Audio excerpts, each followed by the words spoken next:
자, 안녕하세요. 작년에 이어서 명상을 또 하라고 뭐 이러는데 명상이 지금 바람이 불어가지고요. 전 세계적으로 막 다 아니 저도 월정사에서도 이번에 명상해서 달라이라마 존재하고도 뭐 화상대담도 하고 그다음에 명상 특강도 하고 그다음에 청소년 명상 관련된 거 또 프로그램도 하고 지금 뭐 복잡합니다. 저도 개인적으로는 지금 부산에서 명상과 관련된 걸 뭐 큰 거를 또 좀 해보려고 갑자기 명상 전문가? 근데 사실 제가 어렸을 때 이쪽으로 오게 된 이유가 사실은 명상과 관련된 부분이에요. 그리고 제가 책 쓰고 어쩌고 하는 것도 나중에 그런 거를 좀 해봐야겠다라고 했는데 생각보다 바람이 빨리 불더라고요. 원래 책 같은 거를 쓸 때 교리나 이런 것들은 책 출판이 잘 되는 거고 자기 개인적인 걸 쓸 정도가 되려면 출판이 잘 안 됩니다. 그래서 그걸 이제 잘 다져 나가야지. 털을 이렇게 다지다 죽을 뻔했다. 터 다지다가 인생 끝날 뻔했는데 그래도 다행히도 이제 이게 아시는지 모르겠는데 10,000불 정도가 되면 국민소득이 10,000불이 되면 해외여행을 간다라고 하는 게 있어요. 해외여행을 가고 30,000불이 되면 자기에게 관심이 급격하게 쏠리면서 명상 쪽으로 흐름이 흘러갑니다.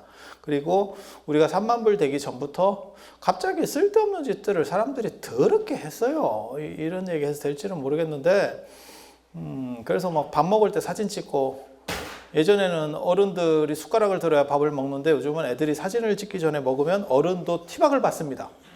그거 먹는 거 아니라고. 숟가락 들기 전에 애가 사진을 찍고 난 뒤에 먹어야 되는 거예요. 이게 이제 바뀌었지. 사진 찍나 이제 눈치껏 보고 오늘 안 찍나 이러고 이제 먹든가 뭐 이렇게. 그래서 그런 것들이 자기에 대한 표출이라고 하는 거거든요. 저는 뭐 개인적으로 그렇게 밥 먹는 거 찍는 거를 별로 안 좋아합니다. 모르겠어요. 우리 세대에는 그런 거는 찍는 게 아니야. 정확하게 말하면. 그리고 저희 어렸을 때는 뭐 들고 다니면서 뭐 음식을 먹는다. 그러면 그거를 약간 쌍놈이라고 봤었습니다. 그래서 뭐 몰라요. 제가 하드 같은 거 들고 먹다가 예전에 어른들한테 혼나고 이랬던 기억이 있는데 근데 요즘은 뭐 개나 거리나 다 물통을 차고 다니면서 그다음에 커피를 쪽쪽 빨고 뭐 이러고 다니니까 그러니까 뭐가 옳다라고 하는 건 아니고 세상이 바뀌었다라고 하는 거 그다음에 개인화된다. 원래 들고 다니는 음식은 그게 유목문화입니다. 그리고 농경문화는 놓고 먹는 거고 들고 다니는 거는 유목문화예요. 그래서 들고 다니는 음식 중에서 가장 대표적인 게 햄버거고 햄버거는 몽고에서 만든 음식이에요. 그래서 식기도 필요 없고 그냥 막 들고 뜯으면서 먹는 거죠. 예. 그래서 유목문화 음식과 농경문화 음식은 그렇게 차이가 있다더라 라는 정도 일단 기본적으로 생각을 하시고 그 다음에 개인을 드러낸다라고 하는 것도 저희 어렸을 때만 하더라도 뭐가 있었냐면 개인이 드러나지 않는 게 오히려 겸손하다라고 했었어요. 그런데 90년대부터 뭐 자기 PR의 시대 어쩌고 시작하더라고요. 그러더니 2000년대가 되니까 스펙이 있어야 된대. 스펙이 있어야 돼. 그래서 개인적으로 뭘 했다는 둥, 그리고 나중에는 이제 요즘은 입시나 뭐 이런 데서도 입사 때도 제일 많이 요구되는 게 이제 자소서잖아요. 속칭 자소설이라고도 합니다. 자기가 요만큼 해놓은 걸 가지고 이제 사기를 쳐가지고 마치 뭔가 대단한 것처럼. 그리고 저희 때만 하더라도 이제 뭐 그런 거 해봤냐고 이렇게 물어보면 뭐 안 해봤다고 이제 이렇게 해봤는데도 그게 겸손이라. 근데 요즘은 그렇게 하면 안 돼요. 요즘은 요만큼만 해봐도 해봤냐고 그러면 막 바로 손 들고 대답해야 돼. 진짜예요. 진짜 면접 볼 때도 그래요. 면접 볼 때도. 그래갖고 득달같이 면접관의 말이 끝나자마자 바로 딱 그런 거예요. 그래서 자기를 드러내려고 하는 거 이게 강한 거고 그게 나중에는 이제 음식 먹는 거 사진 찍는 것까지 내가 이런 걸 먹고 있다. 개인적으로는 굉장히 좀 불행한 사람이다라고 생각을 하는데 왜냐면 먹을 거밖에 찍을 게 없냐? 그러니까 너를 드러내는 게 먹는 거밖에 없냐? 라고 저는 생각을 하는데 몰라 이게 이제 굉장히 좀 욕먹을 소리일 수도 있는데 다른 걸 드러낼 수 있는 것들을 찾으면 될 건데, 그리고 제가 그런 얘기 하거든요. 그 요리를, 그 음식을 내가 차렸으면 찍을 가치가 있는데, 야, 그거 돈 주고 사 먹는 건데 그걸 왜 찍어? 아니, 저는 그렇게 생각해요. 저는. 그런데 그런 거라도 찍어서 올리면서 계속 내 스스로를 드러내려고 하는 거죠. 그러니까 개인화된 겁니다. 지금 정확하게 말하면 개인화. 그리고 그런 개인화 시대에 있어서 중요한 게 이제 명상, 개인의 행복 추구라고 하는 부분. 그래서 젊은 사람한테도 그게 먹혀가는 거고, 그다음에 나이 든 사람도 똑같아요. 나이 든 사람이 안 죽기는 하는데 뒤쪽만 더럽게 길어졌죠. 그래서 50대 이후가 52요. 야, 이거 참, 그런 쓸데없는 얘기 하잖아. 무슨 뭐 50까지가 청년이라는 둥 무슨 헛소리들. 야, 그게 뭔 청년이야. 어디 관짝에 들어갔을 나이인데 무슨 놈의 청년이야, 청년은. 제가 늘상 하는 얘기 있습니다. 저 신사임당 47에 죽었고, 정조도 49에 죽었어요. 율곡도 49. 정조가 47에 뭐라고 표현을 했냐면 옹이라는 표현을 썼습니다. 늙은이 옹자. 만천어린 주인옹 뭐 이래가지고 자기가 늙은이라고 47에 스스로 늙은이라고 할 정도의 시절인데 지금 47에 자세히 보면 철없는 아들도 있습니다. 47에 장가를 안 간 건 둘째치고 주변에 있어. 주변에 있어. 아니, 많으면 너무 슬픈 거고 가끔. 지금 그런 시절이 됐기 때문에 행복하고 싶으면 명상을 배워라. 제가 그런 얘기 하거든요. 연세가 어느 정도 이상 되면 더 이상 누구랑 같이 놀기도 쉽지도 않아요. 그래서 자기를 조절하는 부분, 그리고 젊었을 때는 에너지도 있고 뭔가 이렇게 해보려고 하는 힘도 있지만 연세가 드시면 경제력도 떨어지지만 에너지도 다 떨어지잖아요. 그래서 잘못되면 쓸데없는 집착만 남아. 그래서 욕심, 그리고 이 잔소리 더럽게 심해져요. 그게 내면이 허한 사람이 오히려 그런 경우들이 많습니다. 자기가 뭔가 일에 집중하고 있고 나에 대해서 생각하는 사람은 사람이 있을 때는 떠들고 없을 때는 되게 조용합니다. 내가 조용한 사람이라니까. 이 말하면 아무도 안 믿더라고. 월정사에서 제가 제일 조용한 스님이에요. 직원들 중에 뭐라고 그러냐면 몇 년이 지나도 한 번 얘기도 못 해봤다. 하루 종일 제가 얘기 안 합니다. 짱 밖에서 저는 뭐 하는지 모르겠다. 사람들이 그렇게 얘기하거든. 나름 바빠. 뭘 계속 찝쩍거리고 있어야 돼요. 그래서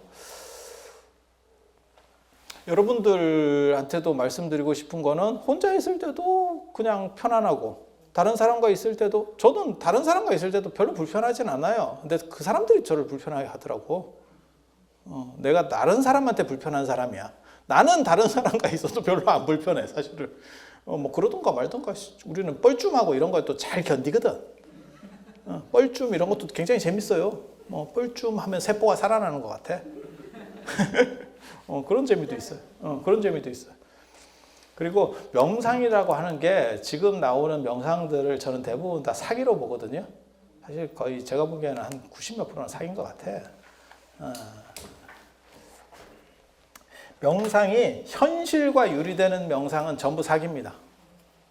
현실 속에서 쓸 수 있느냐? 사실은 그게 관건이죠. 어떤 상황 속에서는 명상이 되고 어떤 상황에서는 안 되고, 그러니까 학교 가는 거하고 똑같은 거예요. 학교 안에서 수업을 하고 그다음에 쉬는 시간은 쉬고 이런 식으로 반복되면은 그건 끝도 없습니다. 계속 했다 안 했다 했다 안 했다. 마치 시계 왔다 갔다 하듯이 이쪽으로 갔다가 이쪽으로 시계추. 이런 비유는 적절한 비유는 아닌 것 같아요. 시계추 괜히 했네, 생각해보니까. 왜냐면 요즘 애들 시계추 저런 움직이는 시계 자체를 모르는데 이게 다 옛날 꼰대식 비유인데, 그래도 여러분들은 다 알아들으시잖아. 우리 어렸을 때 있었잖아. 시계는 아침부터 똑딱똑딱 이렇게 왔다 갔다. 그러고 보니까 지금은 이렇게 왔다 갔다 하는 시계 자체가 없죠, 생각해보니까. 그래서 이런 식으로 해서 명상할 때 안 할 때 할 때 안 할 때 이거 왔다 갔다 해가지고는요, 이거 절대 익숙해지지 않아요. 단 내가 새로운 걸 하니까 마치 그 환경 속에서 그걸 하고 있으니까 뭔가 일이 해소된 것처럼 느껴질 뿐이야. 템플스테이의 착각 뭐 이런 거죠. 그런 환경 속에서 안 하던 일 하고 공기 좋은 거 마시고 산책하고 이러면 뭔가 이렇게 풀리는 것 같아.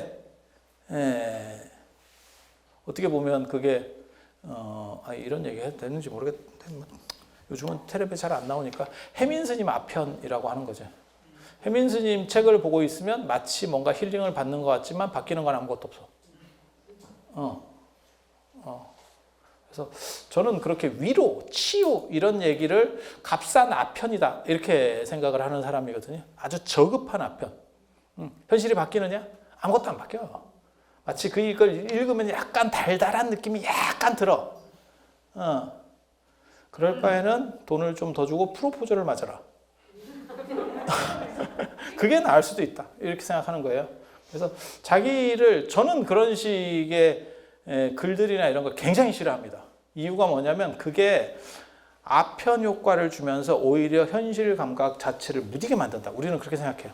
훨씬 더 날이 살아있어야 내가 그 고통을 느낄 수 있고 그 다음에 현실을 직시할 수 있어야 변화하려고 하거든. 그 변화의 에너지마저도 삭감시키고 있다. 그래서 그런 거에 대해서 약간 저는 부정적입니다.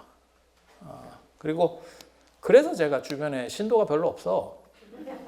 우리의 부정적 에너지. 근데 부정을 통해서만 긍정으로 갈 수 있다. 우리는 그렇게 생각하거든. 여러분들이 다 긍정해서 지금 현실이 만족스럽으면 그래서 뭐 세상에 안 아픈 사람이 어디 있어요? 뭐 우리 모두는 아픈 사람이에요. 웃기고 자빠졌는데 그러니까 너네가 바뀌지 않는 거야. 너네 스스로가 아프다는 걸 자각하고 나는 지금 현재 이 자리에 있기 싫어. 그러면 그걸 통찰할 때만 내가 움직일 수 있는 거야. 이 자리는 지금 마음에 안 드는데 그게 조금씩 나를 갉아먹어가지고 그건 뭐 딴 사람들도 다 있기 싫은 자리에 있는 거지 뭐. 이런 식으로 하잖아요. 절대 못 바꿉니다. 그리고 이 자리는 불완전하다고 생각하기 때문에 만족스럽지 않아. 그래서 요즘 젊은 애들이 뭐라 그러냐면 헬조선 어쩌고 이런 얘기들을 하는 거야. 눈높이는 높은데 실제로 자기는 움직이지 않아. 그러면서 불만만 많아지는 거죠. 불만 많아지는 거예요. 그렇게 하면 인생이 지 스스로가 힘들어. 옆에서 보고 있는 부모님도 억장이 무너지지만 자기도 얼마나 힘들어. 그리고 그거 꼭 기억하세요. 애들이 이렇게 있으면 내가 쟤만 할 때는 뭔가를 그래도 했었는데 쟤네는 왜 저러는지 모르겠네. 내 자식은 왜 저러는지. 그거 잔소리하지 마세요. 걔도 충분히 힘들어. 걔도 힘들어. 그러니까 못 느껴서 내가 힘들지 않아서 걔가 그렇게 사는 게 아니에요. 그래서 그걸 말하면 이제 처음에는 꼰대고 몇 번 이상 얘기하면 대화가 점점 단절되지. 그래서 그런 방식은 사실은 올바른 것 같지는 않아요. 그래서 명상에서 가장 큰 핵심은 뭐냐면 명상 이꼬르 삶이 될 수 있느냐? 이 부분이 제일 중요하다고 생각해요. 어떤 명상법도 이런 식으로 얘기하는 경우는 거의 없습니다. 거의 없어요. 전 세계적으로 지금 유행하는 뭐 서양 명상이라든지 인도라든지 이런 것들 제가 보기에는 저게 없는 것 같아요. 그러니까 명상할 때가 있고 안 할 때가 있고 이렇게 가는 거예요. 근데 이 부분을 2500년 전에 붓다가 저걸 비판을 해요. 그 시절에 벌써. 그게 수정주의 비판, 명상주의 비판이에요. 그래서 붓다가 세 명의 스승이 있잖아요. 바까바라고 하는 사람. 이게 고행주의자였고 이건 뭐 별로 얘기할 거리도 안 되고 그 다음에 아라라카라마하고 그 다음에 우타카라마푸타. 이거 뭐 적고 이런 거 하지 마세요. 이거 아무짝에 쓸모도 없어. 아무짝에 쓸모없어. 인생 자체에 도움 안 됩니다. 저런 사람이 존재했었다. 그냥 그 정도만 하면 돼요. 그리고 외우고 싶으신 분은 아라라카라마 우타카라마푸타 이거 잘 안 외워져. 아라라와 우타카 이렇게 아라라와 우타카 이렇게 그러는데 이 두 사람이 아주 명상의 대가입니다. 명상의 대가입니다. 근데 붓다가 고행주의도 포기하고 이 수정주의, 이 명상주의도 포기해. 이건 굉장히 중요한 거예요. 굉장히 중요한 대목이에요.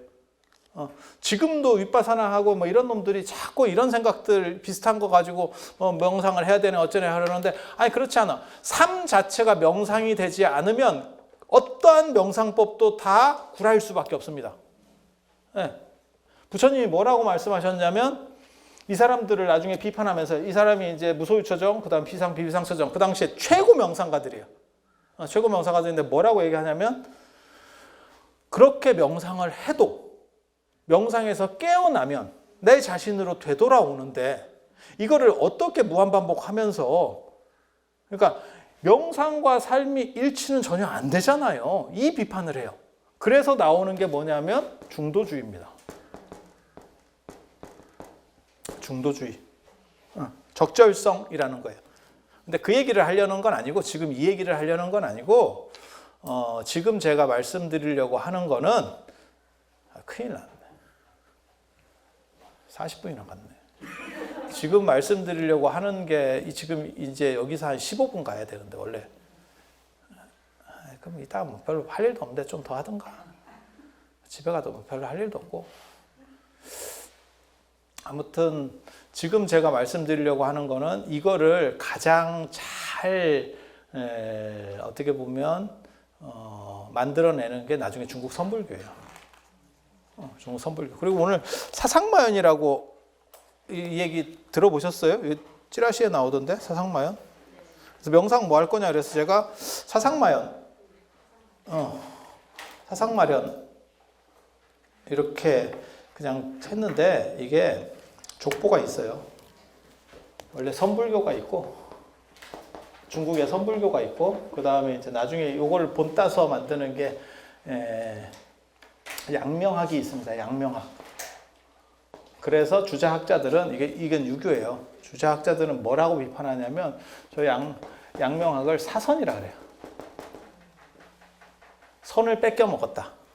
근데 거기서 나오는 핵심 중에 하나가 이 사상마련이라고 하는 겁니다. 마련이 뭐냐면 연마한다라는 거예요. 우리 식으로 하면 연마한다. 연마는 들어봤잖아요. 네, 뭘 연마한다, 배운다, 익힌다 이런 뜻이에요. 어디서 일 위에서 삶 속에서 배운다.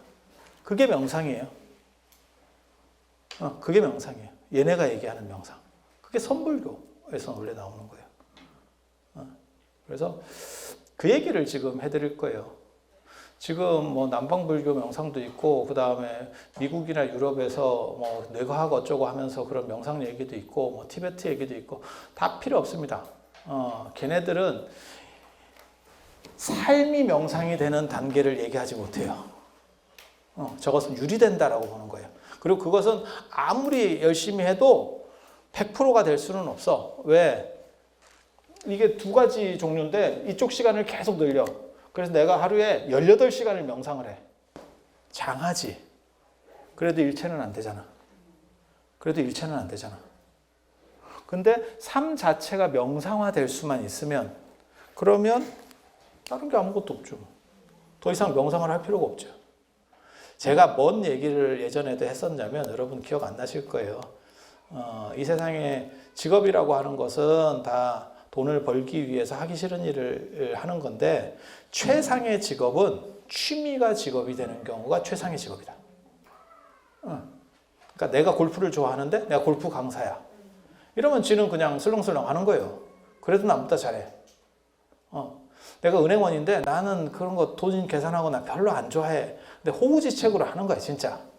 그러면 스트레스를 받겠지. 그러니까 쉴 때 뭐라도 다른 걸 해야 되고 자기 개발적인 걸 해야 되고 요즘 사람들 지금 직업에 보면 취업하기도 어렵지만 취업하고 난 뒤에 때려치는 경우도 많아요. 그 이유를 보면 뭐가 있냐면 예전에는 그냥 취업만 돼도 좋아요 이렇게 하는 경우도 있었는데 지금은 내 자신을 개발할 정도가 안 되고 이 일이 너무 단순 업무인 거야. 그리고 그러니까 자기 개발과 자기 구현, 자기 적성에 안 맞으면 어느 정도 지나서 때려친다는 거예요. 그러니까 우리 주변에도 있어. 이렇게 들어갔는데 물론 뭐 대기업이나 아주 좋은 데를 들어가면 안 때려치지. 끝까지 버티지. 들어가는 게 아까워서. 그런데 엉간한 데 들어가면 걔 괜찮은데 왜 때려쳤지? 이렇게 생각될 때가 있거든요. 그게 대부분 거기서 걸린다는 거예요. 그러니까는 커피 심부름 하다가 몇 번 하다가 에이씨 내가 진짜 공부해서 커피 타려고 이 짓을 했나? 이러면서 때려친다는 복사기, 내가 복사기 기술자인가? 뭐 이러다가 때려친다는 거거든. 그래서 삶과 유리되는 명상은 진짜 명상이 아니다. 그리고 이 구조를 완성시키는 거는 선불교밖에 없어요. 선불교밖에 없어요. 그리고 그 선불교를 조금 더 발전시키는 게 나중에 양명학에서 나오는 이 사상마연이에요. 이를 위해서 배운다. 그리고 어디가 중요한 거냐면 사실은 움직임 속에서 명상을 할 수 있느냐가 제일 중요해요. 이게 동적 명상이고 대부분은 정적 명상입니다. 고요한 데서 앉아 있거나 뭐 짱 박혀 있으면서. 근데 생활하면서 명상이 돼야 돼요. 그리고 이 세상은 단 한 가지도 멈춰 있는 건 없어요. 우리가 멈춰 있는 것처럼 보일 뿐이지 실제로 멈춰 있는 그렇지 않아요? 화석도 멈춰 있는 건 아니에요. 변화하고 있는 거예요. 그 변화 속도가 느릴 뿐이지. 그렇지 않아요. 시간이 흘러가니까. 정지해 있는 것은 없잖아요. 그래서 일상 속에서 우리가 움직이는 거 안에서 명상이 된다면 그게 사상마연이에요. 그러니까 공부는 명상은 따로 하는 게 아니고 네가 살아가는 그 자체 안에서 명상할 수 있어. 그게 진정한 공부야. 그리고 이 공부는 깨지지 않는다는 거예요. 왜 안 깨지느냐? 일이 명상이 됐는데 뭐. 그러니까 아까 제가 말씀드리려고 했던 식으로 하면 취미가 직업인 사람이에요. 그 사람은 안 깨져. 그리고 직업에 따르는 스트레스도 훨씬 적습니다. 물론 뭐 다 하기 좋으냐, 아무리 뭐 내가 골프 선수였어도 골프 강사를 매일같이 하기 좋으냐, 그런 건 아니에요. 그건 제가 100% 알거든요. 왜냐면 저도 제가 보통 사람보다 한 5배 정도 일을 하는데 상대적으로 제가 노동 스트레스가 거의 별로 없어요. 그거는 내가 원하는 일만 해. 그래서 일이 들어오면 싫은 건 안 해. 야, 나 안 해. 이렇게 한다고. 그리고 내가 원하는 건 내가 할게. 이렇게 잡아. 그래서 일량이 많아도 다 내가 선택한 일이기 때문에, 그러니까 이게 지금 취미예요. 취미로 하는 거거든요. 그러다 보니까 스트레스가 별로 없어요. 일 스트레스가. 그러면 다 좋으냐? 여기도 지금 마찬가지지. 여기도 지금 연락 왔을 때, 이거는 재밌는 일이니까 해야지. 라고 하지만 아침에 일어나서 올라 그러면, 귀찮아. 이게 하는 게 힘든 게 아니고 왔다 갔다가 귀찮아. 그게 있겠죠. 막 환희심이 날까? 내가 여러분들을 보기 위해서 막 비행기도 타야 되고, 야, 내가 딸을 잘 뒀는가 봐. 비행기를 타고 간대. 이렇게. 그건 아니요. 그건 아니요. 그렇게 환희심이 나게 보고 싶었으면 딴 데 와서 바꿨지. 1년에 한 번 오겠냐? 내가 제일 웃기는 게 그런 거거든. 꼭 뭐 학교 개학하고 가면 뭐 선생님들끼리 아유 오래간만입니다. 잘 계셨습니다. 그렇게 보고 싶었으면 그 전에 방학 때 바꿨지. 그래서 하기 싫은 부분도 분명히 있어요. 하기 싫은 부분도 분명히 있어요. 하지만 그 데미지는 진짜 처음부터 끝까지 하기 싫어서 주어진 일만 하는 분하고는 비교도 안 돼요. 그래서 이 방법들을 조금만 열어서 익혀놓으면 이게 생각의 전환이라고 하는 게 굉장히 중요한 거거든요. 명상은 객관적일 수는 없어요. 100% 객관적일 수는 없어. 어차피 이건 체험하고 관련된 거니까. 그러니까는 어떤 꽃이라든지 뭐 이런 걸 봤을 때 이뻐 라고 하는 것이 객관적일 수는 없어. 모든 사람이 다 그 꽃을 보고 다 이뻐 라고 말하진 않는다니까. 뭐 잘생긴 사람, 예를 들어서 뭐 배우, 그 다음에 안 그러면 무슨 아이돌, 이것도 우리가 볼 때 그냥 보편적으로, 이뻐, 이렇게 얘기할 수는 있어도 모든 사람이 다 그래! 라고 말할 수는 없거든요. 그런 건 개인차입니다. 그래서 명상이라는 것도 사실은 미학적인 거예요. 철학적인 게 아니에요. 객관적으로 이 사람의 눈이나 코의 비율들이 이렇게 되면 이뻐! 라고 하는 거를 보편성은 잡을 수 있지만 그것이 곧 모든 사람에게 적용되는 가치는 아니거든요. 그리고 사실 인간이 볼 때 이쁘다고 하는 판단에는 비대칭과 불균형이라고 하는 게 존재해요. 그래서 지눈이 안경인 거지. 그래서 그런 걸 미학적 판단이라고 해요. 미학적 판단. 그래서 명상은 미학적 판단이에요. 그래서 내가 어떤 조건 속에 있느냐가 아니고 내가 가진 판단들을 어떻게 하느냐에 따라서 사람의 행복도는 달라집니다. 행복도는 달라집니다. 되게 재밌는 거는 우리가 예전에 비해서 굉장히 물질적으로 좋은 상황에 살았지. 지금 살고 있죠. 여러분 어렸을 때 비교하면 진짜 상전벽해가 된 거죠. 제가 그런 얘기 하거든요. 우리 어렸을 때 시골에 가면 개울에서 물 떠먹는 것부터 시작해서 물을 길어오고, 그 다음에 나중에 우물들을 팠었고, 그 다음에 수도가 들어오고, 그랬잖아요. 다 그렇게 변화했잖아요. 이 나라가. 수도가 들어왔고, 그 다음에 나중에 보일러가 돼서, 그것도 연탄 보일러, 뭐 이런 거. 그리고 가스, 전기, 그 다음에 석유 보일러, 전기 보일러, 순간 온수기. 그래서 지금은 물 틀기만 해도 뜨거운 물이 나오고, 몇 초만 뜨거운 물이 안 나와도, 아이씨, 이게 뭐요? 이런 식으로 하는 시절로 바뀌었어요. 엄청나게 많이 바뀐 거거든요. 저 어렸을 때만 해도 저 기억하는데 겨울에는 세수하기 굉장히 싫지. 왜냐면 그 찬물에다가 손만 담가도 진짜 이게 전기가 와. 그리고 지금은 그런 것도 잘 못 보는데, 이게 롯데야 이런 거, 스탠드야 이런 거 대야에 자고 나면 얼음이 이만한 게 얼잖아요. 그래서 그걸 뒤집어 엎으면 얼음이 이렇게 큰 카스테라 같이, 대왕 카스테라 같은 게 하나가 뚝 떨어지잖아요. 거기서 시작하잖아요. 아니 그런 거 기억 안 나세요? 제주도는 그 정도까지는. 아 그래요? 아니 그걸 찬물을 이렇게 좀 떠가지고 이렇게 씻으려고 그러면 막 전기가 와가지고 몸에 이거 씻어야 되나 말아야 되나? 그리고 또 우리 어렸을 때는 너무 열심히 씻으면 춥다고 그러던 시절도 있고 뭐 이랬기 때문에, 그렇게 생각해 보면 많이 좋아졌지. 하지만 과연 더 행복해졌느냐는 다른 거라니까요. 그래서 이거는 주관 판단이에요. 그래서 이런 걸 보고 미학적 판단이라고 하는 거예요. 네. 그리고 이게 가능한 게 뭐냐면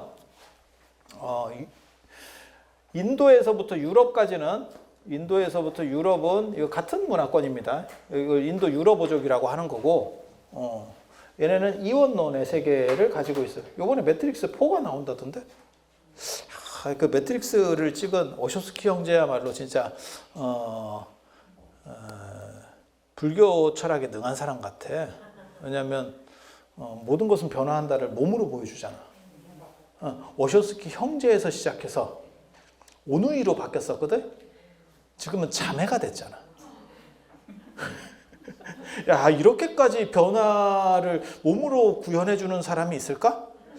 엄마 입장에서는 참 황당할 거야. 엄마가 뭐 돌아가셨는지 어쩐지 모르겠는데 엄마가 분명히 아들 둘을 낳았어. 근데 한 놈이 딸로 바뀌었어. 그런가?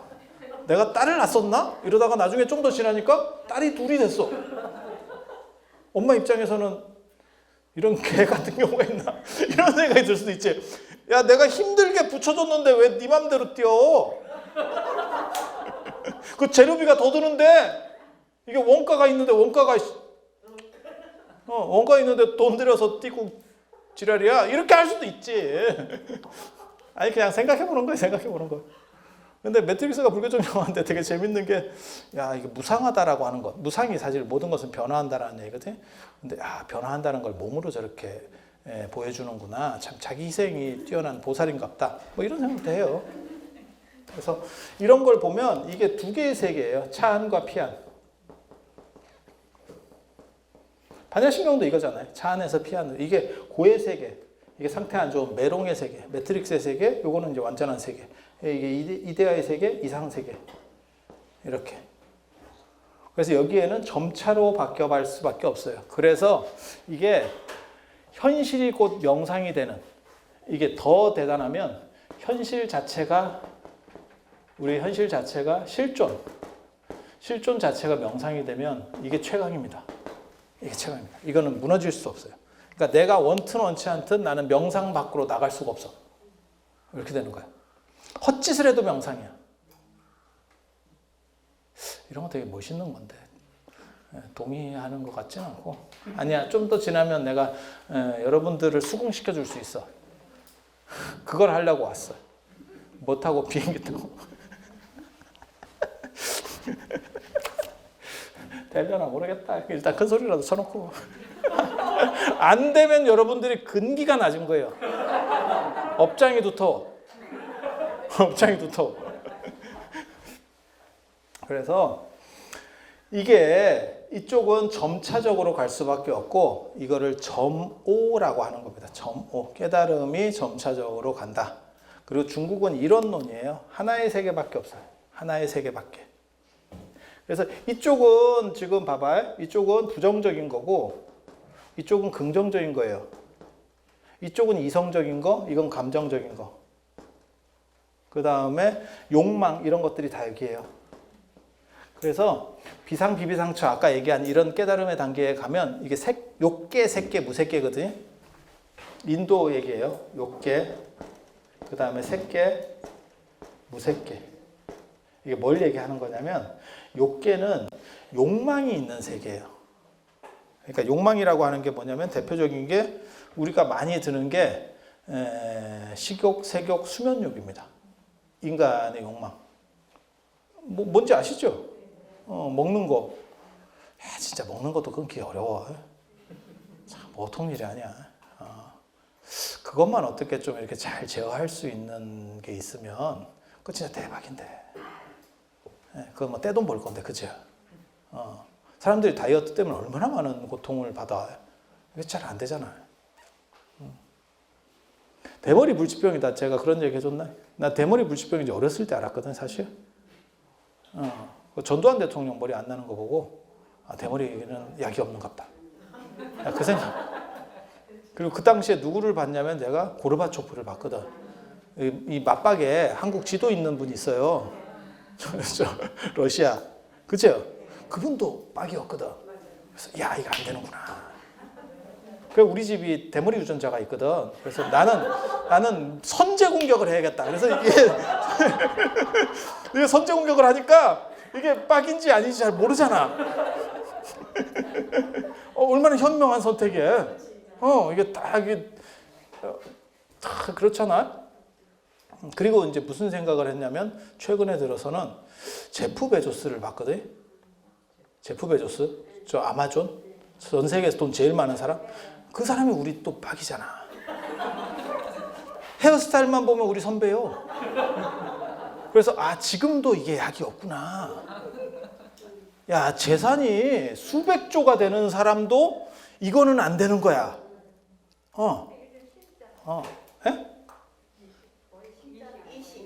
심는 것도 짙게 있어야 심어. 너네 거 뽑아다가 심을 수 있는 줄 아세요? 내 거 뒤에 거 뽑고 뭐 이래야 되는데 뒤에도 없는데 뭐. 그럼 뭐 겨드랑이 뽑고 가서 심을까? 그럼 꼬물꼬물한 턴 나는데? 야, 나 반곱슬 냈어. 씨. 겨털 머리에다 심을까? 없어. 지 거 뽑아야 돼. 지 거 자체가 없는데 뭐. 그리고 제가 그건 몰라도 돼. 그러다가 제가 마블 영화를 보면서 타노스도 이거더라고. 그래서 우주 반을 날려도 지 대가리에 털은 못 나게 하는구나. 이 생각을 했거든. 이거 스톤 5개 모아도 대머리는 안 되는 거야. 그래서 야, 이게 불치병이구나. 내가 그런 생각했는데 다이어트도 사실 이게 굉장히 힘든 거예요. 그러니까 우리가 그리스 로마나 이런 데 보면 얼마나 먹고 싶은 욕망에 그게 조절이 안 되면 그 사람들 먹고 이렇게 해갖고 목에다가 이렇게 깃털 같은 거 해가지고 토하고 또 먹고 뭐 이런 거. 저기 소돔과 고모라 거기 가보면 그런 거 나오잖아요. 저 발굴한데 그거 어디요? 이름도 기억이 안 나요. 몇 번이나 갔는데. 그래서 그런 데 가보면 벽화나 이런 바닥이나 이런 데 그런 장식들이 있거든. 그래서 실제로 그렇게 했었던 거고, 먹는 거, 그 다음에 뭐 이성적인 거, 그 다음에 자는 게 오히려 더 큰 것 같아요. 몰라, 사람마다 좀 다를 수도 있는데 저 같은 경우는 자는 게 훨씬 큽니다. 그래서 일단 졸리면 우리는 밥이 끊어지지. 밥이고 뭐고 다 끊어지지. 근데 그게 꼭 그런 것 같지만은 않더라고요. 제가 그거는 우리 형 보면서 내가 그걸 느꼈거든. 야, 같은 종자인데도 이게 연식에 따라 좀 다르긴 다른가 보다. 우리 형은 눈 뜨자마자 먹어요. 눈 뜨자마자 주면 먹어. 저는 눈 뜨고 2시간 안에는 못 먹어요. 이게 약간 아직도 반수면 상태에 있는 거지. 그래서 안 들어가. 아니, 그게 희한한가? 그런 사람들이 있어요. 그래서 이제 식색 수면 뭐 이런 게 있고 이제 그다음에 명예욕, 돈 이제 이런 것도 있는 거죠. 그건 약간 더 조금 떨어지는 거. 그러니까 질이 떨어진다는 게 아니고 덜 몸에 덜 붙어 있는 거. 밀접한 거는 방금 얘기한 것들이 훨씬 더 밀접한 거고, 그거는 1차적인 거고, 이거는 이제 부가적으로 붙는 거잖아요. 그래서 그런 것들에 대해서 다 부정적으로 보는 거죠. 그래서 불교도 사실 그렇게 보는 거예요. 그래서 감정 같은 거나 이런 것들을 최대한 절제하고. 그래서 부처님 생애를 보면 제일 재미없는 것 중에 하나가 뭐냐면 부처님이 감정 표현이 없어. 그래서 무슨 말이 있냐면 부처님 가운데 토막 같다 이런 표현이 있는 거예요. 그게 재미 더럽게 없는 사람. 지금도 그런 비슷한 표현을 쓰지. 돌부처 뭐 이런 표현들 쓰는 게 그런 거죠. 그래서 진짜 밋밋한 사람. 그게 긍정적 표현이라기보다는 약간 밋밋한 사람을 쓸 때 그런 표현을 써요. 그런데 그래서 그런 욕망의 세계가 명상을 어느 정도 이상 하면, 명상을 하면 끊어진다는 거예요. 그러면 물질만 남고 그런 욕망은 끊어지는 세계가 3개예요. 여기는 욕망이 있는데 좀 고등한 욕망의 세계. 점점 명상을 하면 좀 더 고등한 욕망으로 바뀐대. 그러니까 왜 그런 거 있잖아요. 우리 어렸을 때 보면 욕도 진짜 원색적으로 참 맛깔지게 하고 이런 거 보는 거 많았었는데 요즘은 약간 돌려치기를 하지 그렇게 대놓고 욕 안 하거든. 시절 자체가 그렇잖아요. 대놓고 욕하면 내가 시원한 건 있을지 모르지만 결국 그게 이제 반사판이 돼가지고 아, 저 사람 상태가 메롱이야. 우리 같은 사람들 이렇게 얘기하면 말 더럽게 저급하게 하네. 뭐 이런 사람들 되게 많거든. 야, 자는데 어떡하냐? 내가 그 사람들한테 얘기하고 싶은 거는 야, 너무 점잖게 하면 저 사람들이 힘들어. 그래서 나는 점잖은 사람인데 일부러 그렇게 하는 거야. 나도 점잖게 하는 게 내 몸에 배어 있어. 나도 이렇게 하기 얼마나 힘든 줄 알아? 내가 이중인격을 지금 드러내고 있는 건데? 왜? 진짜라니까? 진짜야, 진짜. 그렇게 믿어. 그런데 지금은 어떻게 보면 그런 험한 말들을 하는 것들은 훨씬 줄었죠. 연예인이나 뭐 이런 사람들도 그런 험한 말 한 번 했다가 훅 갑니다, 진짜. 그런데 그런데도 불구하고 그 물밑에서 더 치열하게 돌려깎고 뭐 이런 것들은 더 발전했죠. 그래서 그런 욕망적인 것들을 약간 고등화시키는 게 욕계에서 어떻게 보면 누릴 수 있는 행복이라고 보면 돼요. 그러니까 훨씬 뭐랄까 할까 문화적이라고 할까 안 그러면 약간 중산층 같이 약간 고상한 표현을 쓰면서 이렇게 하는 정도라고 보시면 되고, 색계라고 하는 거는 그런 욕망적인 것들은 다 끊어지고 기본적인 것들은 다 날아가고 물질적인 것만 있는 거예요. 그러니까 하열한 건 다 날아간 거예요. 그리고 무색계는 이런 물질적인 것도 없고 진짜 고도의 순수 정신만 남아있는 상태, 이렇게 올라간다라고 하는 거거든요. 그래서 이런 것들이 다 끊어지는 게 이쪽 사고에서의 바람직한 거예요. 그렇다 보니까 부처님도 재미가 없어. 제가 늘상 얘기하는 거 있어요. 부처님 같은 분이 옆에 있으면 좋을 것 같긴 하지만 내가 붓다가 되고 싶은 생각은 그렇게까지는 없다. 이게 좀 위험한 얘기일 수도 있는데 재미가 없을 것 같아. 나 너무 도덕적인 사람들 나 별로 안 좋아하거든. 나 그런 사람, 우리는 약간 박명숙과 이런 거 좋아합니다. 너무 막 모범적이고 막 이렇게 외국에서 성지순례 가서 호텔에 갔는데 수건도 좀 째배오고 이런 사람이 재밌지. 집에 가보니까 무슨 호텔 수건이 걸려 있어요. 이런 사람이 재밌지. 너무 막 정직하고 나올 때 이렇게 방에 한번 이렇게 씩 가봤는데 이렇게 지나가면서 한번 봤는데 그걸 막 이렇게 개놨어 깨끗하게. 그러면 취직을 해 거기에. 네가 손님이냐? 손님일 필요가 뭐가 있어? 그래서 우리는 약간 이렇게 기복 있고 이런 걸 좋아하거든. 말할 때도 우리가 목소리 톤부터 이렇잖아. 그래서 우리 같은 사람이 호불호가 굉장히 갈리거든. 그런데 시대가 바뀌어서 제가 그나마 먹고 살기가 편해진 거예요. 야, 이거 뭐 제가 이런 식으로 얘기하다가 진짜 욕 많이 먹고 조계 중에서 안티가 제일 많고 이랬었는데 지금은 안티가 너무 많이 죽었더라. 그래 내가 또 다른 걸 지금 막 터트릴까 지금 연구 중이에요. 왜 그러냐면 이게 되게 재밌어요. 누가 나한테 어떤 스님이 그러는 거야. 야, 총무원장을 직접 투표하면 네가 될 수도 있을 것 같아. 이렇게. 왜 그런 얘기가 나오냐면 지금 여당 1등, 야당 1등 후보들을 봐봐. 다 우리 같은 캐릭터야. 막 씨부려서 막 뭔가를 하나를 던져주는 사람이지. 저기 뭐야 이렇게 뭐 정세균 총리나 이런 전에 이렇게 했었던 분들 있잖아요. 굉장히 점잖고 이런 분들이잖아요. 지금은 힘을 못 써. 희한하게 시대가. 그리고 중간중간에 뭐 하나씩 이슈 터트려주고 이제 험한 말 하고 그 홍준표 씨 그 얘기 되게 웃기더만. 저도 보니까 핑계로 성공한 놈은 김건모밖에 없다. 이런 얘기를 그런 토론에서 해. 무슨 이런 개 같은 경우가 있나 싶은데 나 우리만 그런 얘기 하는 줄 알았네. 근데 그게 대선 후보 토론 뭐 이런 데서도 그런 게 되네. 야, 이거 놀라운데? 그리고 그런 걸 하면 언론이 주목합니다.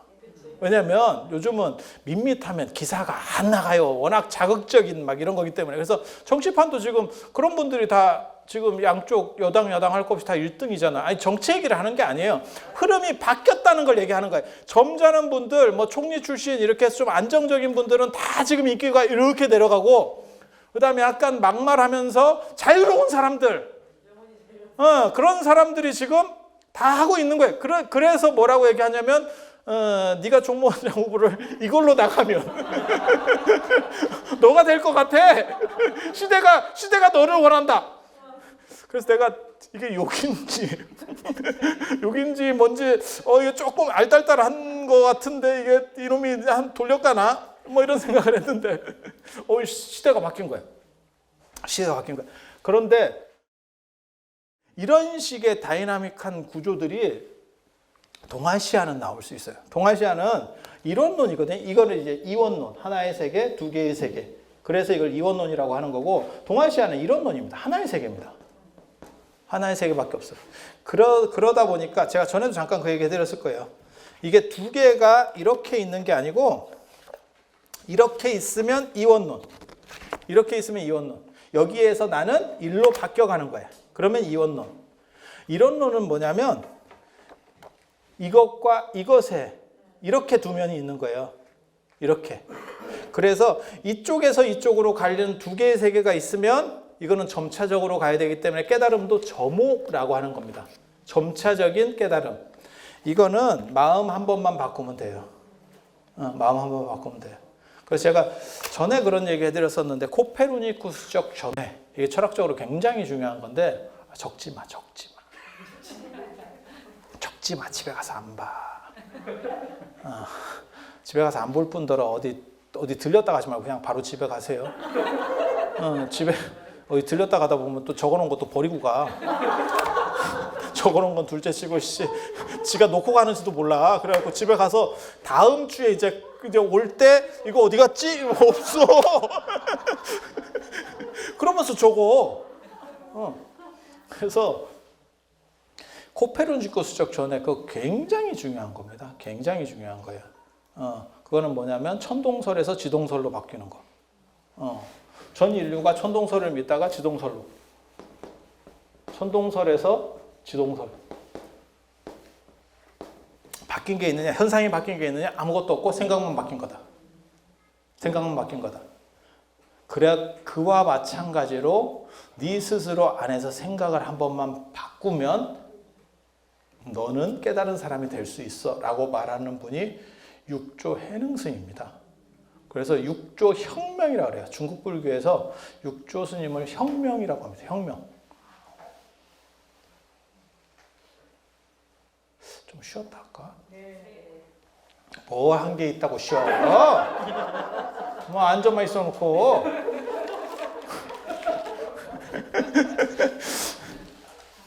그런데 이게 되게 재밌는 게 하나의 세계만 있으면 감정을 털어내고 가면 안 됩니다.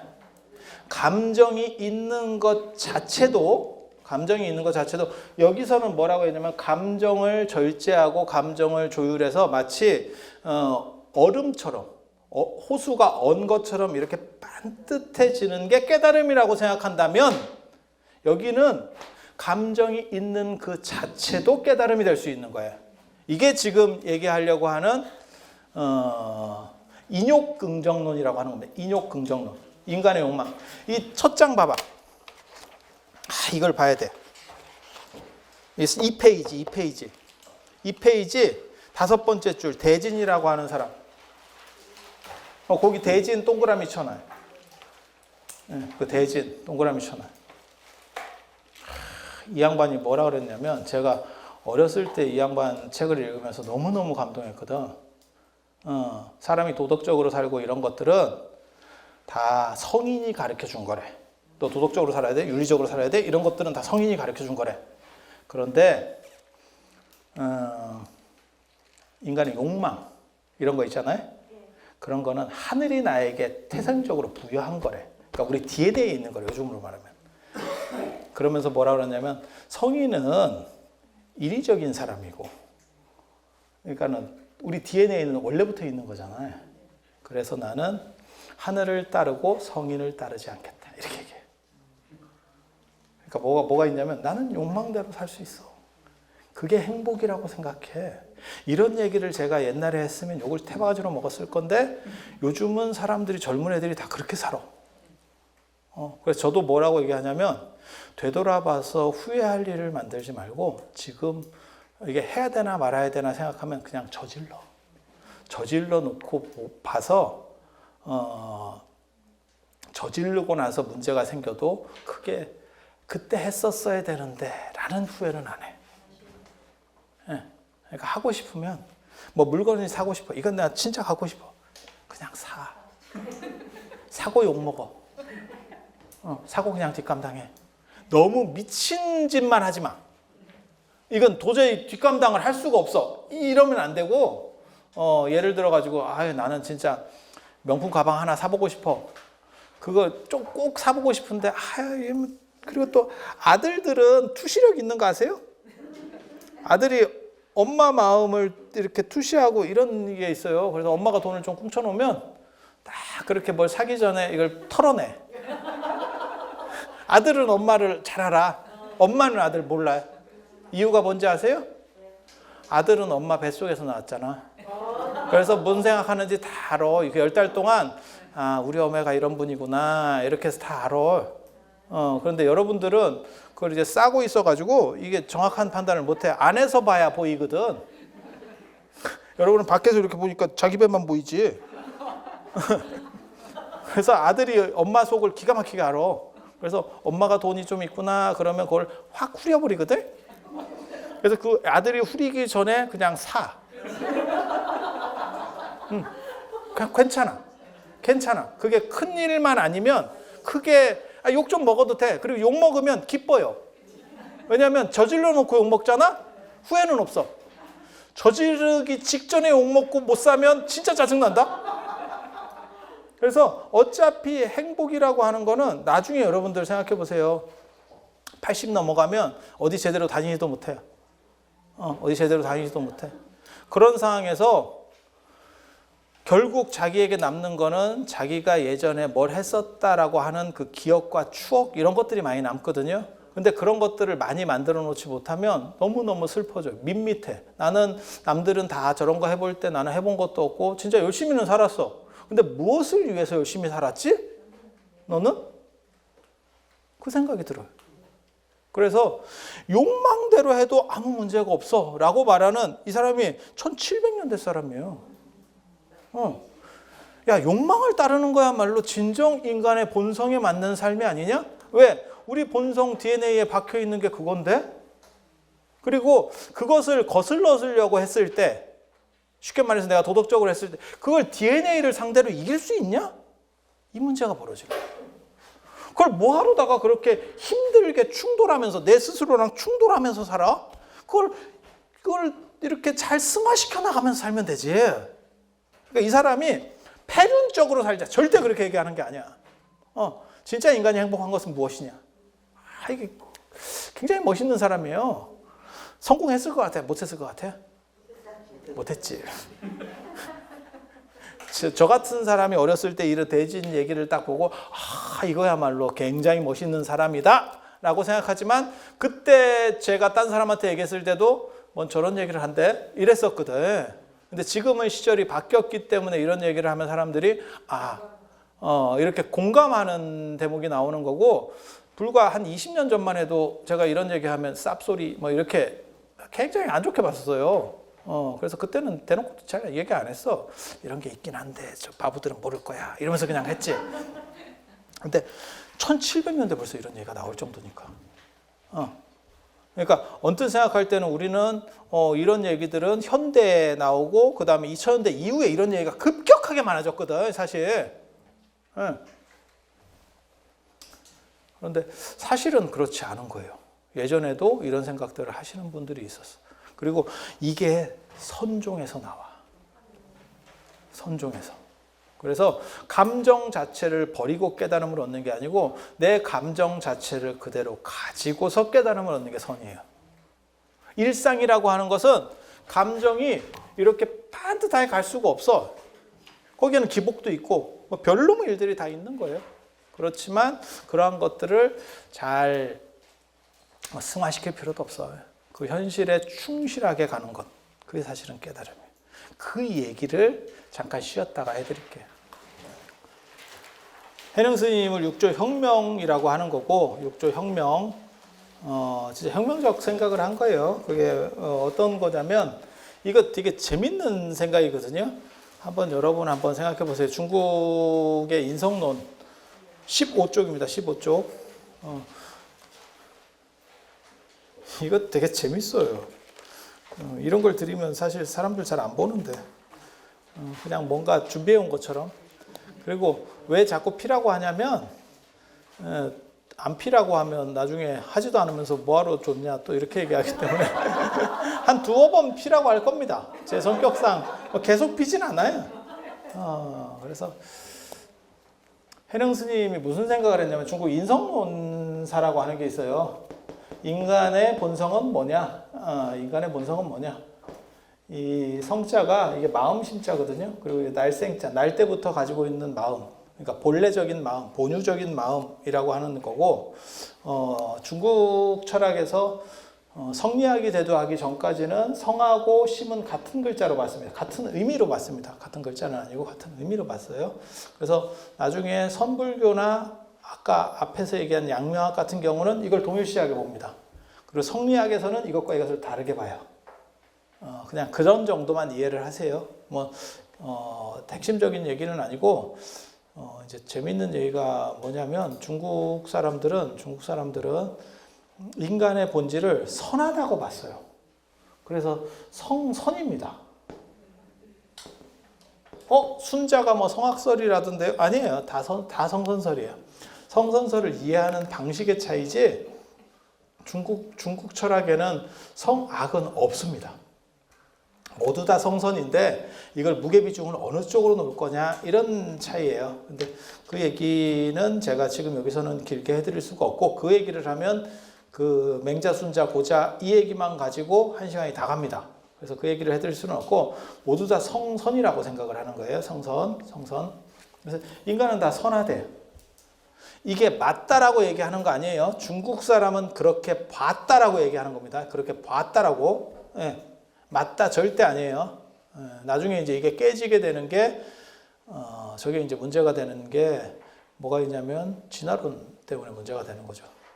진화론 때문에. 성선. 그래서 중국 철학에서는 모든 사람은 다 선해. 그리고 단지 우리가 이렇게 악한 거는 오염이 돼서, 외부적으로 오염이 돼서 우리가 악한 거예요. 원래는 상태가 좋은데 지금 우리가 다 메롱인 게 오염이 돼서, 맹자는 뭐라 그러냐면 우산이라고 하는 산이 있는데, 쉽게 말해서 뭐 남산 같은 이런 산이 있는데 거기가 나무가 다 밀려가지고 민둥산이 됐대. 사람들이 다 비어가지고. 근데 그 민둥산이 산의 본질은 아니다. 이렇게 얘기하거든요. 그래서 인간은 다 이렇게 원래는 푸르른 산이었는데 지금 상태가 메롱이 된 거는 사람들이 이기심 때문에 다 비고 그런 식으로 돼서, 그래서 여러분들도 세파에 찌들려서 이렇게 된 거지 원래는 다 굉장히 선한 사람이래. 물론 뭐 그렇게 보이지는 않습니다. 그렇대. 그렇대. 그리고 이제 맹자는 그 본래적인 부분을 강조하고, 순자 같은 경우는 그렇긴 한데 지금 너네는 상태가 메롱이잖아. 그러니까 그 메롱을 어떻게 회복할래를 중심으로 얘기를 해요. 어떻게 회복할래. 그러니까 그래서 순자 같은 사람은 교육에 대한 얘기를 굉장히 많이 하거든요. 지금 너네가 메롱이지만 우리는 다시 이 선한 걸로 돌아가야 돼. 그리고 그렇기 위해서는 교육을 제대로 받고 인격을 둬야 해야 돼 라고 말하는 거예요. 그래서 두 사람이 관점 차이가 있을 뿐이지 실제로 선하다는 거는 다 동일성입니다. 본래적으로는 다 동일해. 그러니까 한 사람은 현상적으로 보고 한 사람은 본래적으로 보는 거예요. 근데 왜 갑자기 지금 이 얘기를 하냐면 지금 육조 해능 스님 얘기를 하려고 해서 그래요. 그래서 선하다라고 하는 개념이 중국 철학에 원래 깔려 있었는데 나중에 이제 불교가 들어가면서 여기에 대승불교의 특징이 뭐냐면 시간이 오래 걸려서 그렇지 우리는 다 부처님이 언젠가는 될 거예요 라는 게 있어요. 그러니까 소승불교, 부파불교의 가장 큰 특징 중에 하나가 부파불교는 세 종류로 사람을 구분합니다. 부파불교를 세 종류로 구분해요. 상급은 그냥 수행을 하면 부처님이 될 수 있는 사람. 중급은 잘 인도받으면 되고 인도 안 받으면 그냥 꽝. 하급은 안 돼. 포기해. 넌 안 돼. 이게 사실 현실적으로 상당히 맞는 얘기예요. 맞는 얘기예요. 그러니까 예를 들어서 내가 뭐 한 170밖에 안 돼. 키가 한 170밖에 안 돼. 라고 했는데 육상 선수가 되려고 해. 그러면 100m 달리기, 뭐 마라톤이나 이런 거는 될 수 있어요. 170도 충분히 가능합니다. 그건 지구력 싸움이니까. 근데 100m 달리기를 170 갖고는 절대 안 됩니다. 미안한 얘기인데. 제가 늘상 하는 얘기거든요. 김병만이 하루 20시간씩 훈련해도 우사인 볼트 못 이겨요. 그건 안 돼. 그건 안 돼. 네, 노력으로 할 수 있는 게 아니야. 한국 축구팀이 근성이 아무리 좋아도 브라질 못 이겨요. 독일 못 이겨요. 그건 근성의 문제가 아니야. 그건 근성의 문제가 아니야. 그래서 되는 게 있고 안 되는 게 있어요. 그래서 우리 속담에도 그런 거 있잖아요. 10번 치고 안 넘어가는 나무 없다. 라고 하지만 못 올라갈 나무는 쳐다보지 마라. 그게 동시에 있는 거예요. 해보면 근성이나 노력 갖고 따라갈 수 있는 분야도 있고 어떤 거는 안 돼. 저거는. 예전에 그 밤로스 그 몰라요? 그 그림 그리면서 이렇게 대충 슬슬 그리면 참 쉽죠? 네가 쉽지. 네가. 사람들이 다 그런 식으로 반응을 보였잖아. 그건 네가 쉽지. 우리가 쓱쓱쓱 그린다고 그게 될 것 같아? 유화가? 뭔 택도 없는 소리. 그런 거 똑같은 거예요. 똑같은 거예요. 그래서 하는 안 될 거는 아예 안 되고 상급은 굳이 노력 안 해. 그러니까 애들도 마찬가지예요. 여러분이 자녀분 낳아가지고 공부시킨다고 학원 같은 데 보내고 뭐 과외시키고 다 해봐. 진짜 머리 좋은 애는 굳이 안 댕겨도 돼. 지가 알아서 한대. 엄마 알아서 할 테니까 잔소리하지 마. 이래도 다 해. 돈 들이면 티가 나는 애. 여기 중급. 그거는 부모가 어떻게 하느냐에 따라서 그러니까 헬리콥터 맘이라고 하는 게 이렇게 틀어줬을 때 애가 이렇게 발전력이 달라져. 대부분은 여기에 속해 있어요. 여기에 속한 애는 아주 희소한 거고 그리고 이쯤 내려가면 돈으로도 안 돼. 너는 차라리 내가 그 돈으로 건물을 하나 사주는 게 낫겠다. 그걸 모아서 내가 집을 한 칸 사주마. 이게 낫지. 뭐 학원이든 뭐 과외든 아무리 해도 학원 선생님의 자괴감을 이끌어내. 초탈자. 그래서 이 말도 맞는 거예요. 이 말도 맞는 거예요. 그래서 인도는 이렇게 3금으로 구분을 했어. 인도의 부파불교, 그걸 소승불교라고 하는데 소승불교는 그렇게 했어요. 근데 대승불교에서는 뭐라 그러냐면 이거는 인간 차별이다. 인간의 본질적인 데서 보면 시간이 오래 걸리느냐 늦게 걸리느냐의 차이는 있을지 모르지만 결국 다 많은 시간이 되면 붓다가 될 수 있다. 우리는 완전성이 될 수 있다라고 얘기를 하는 거예요. 그걸 열애장사상이라고 합니다. 대승불교는 거기까지 얘기해요. 그리고 인도에서 이게 가능한 이유는 뭐냐면 인도 사람들은 윤회한다고 생각해서 그래요. 그러니까 지금 당장 김병만이 우사인 볼트를 이길 수는 없어. 금생에는 안 돼. 누가 봐도. 금생에는 안 돼. 걔는 잠을 안 자고 24시간 해도 안 돼. 짧은 걸 어떻게 해? 그건 방법이 없어. 그건 방법이고. 하지만 다음 생 하다 보면 언젠가는 이길 수도 있어. 이게 예, 가능한 거예요. 이게 가능한 거예요. 근데 중국 사람들은 그렇게 윤회론이 인도 거잖아요. 그러니까 금생 안에 끝내야 된다라고 생각을 하는 거예요. 금생 안에. 그래서 이거를 뭐 다음 생 어쩌고 저쩌고 할 필요가 없고, 이거를 열애장이라고 생각하지 않고 불성이라고 생각하는 거예요. 그리고 이 성이라고 하는 거는 항상한 단어입니다. 그래서 어떻게 되는 거냐면, 봐봐. 내가 예를 들어서 그냥 저라고 생각을 해보세요. 제가 일곱 뒤에 윤회를 하면서 일곱 뒤에 내가 깨달음을 얻어. 그래서 나는 붓다가 돼. 그 완전성이라고 하는 것은, 붓다의 완전성이라고 하는 것은, 그것은 지금도 존재하고 있어야 돼. 라는 얘기를 해요. 그게 불성이에요. 불성. 그러니까 무슨 얘기냐면, 내가 만약에 예를 들어서, 자, 붓다라고 하지 말고, 이거를 완전이나 무한이라고 생각을 해봐요. 그러면 내가 일곱 뒤에 아주 영원한 시간, 뭐 이걸 100억 년이라고 칩시다.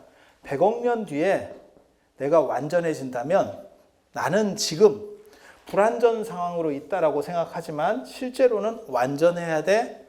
그래야만 나는 이렇게 100억 년이 흘러도 완전해진대. 분위기가 거지 같은데? 한 단계씩 해볼게. 한 단계씩. 어려운 거 아니에요? 자, 봐봐. 내가 100억 년 뒤에 내가 완전성이 될 수 있어. 여기서 완전성의 다른 이름이 붓다야.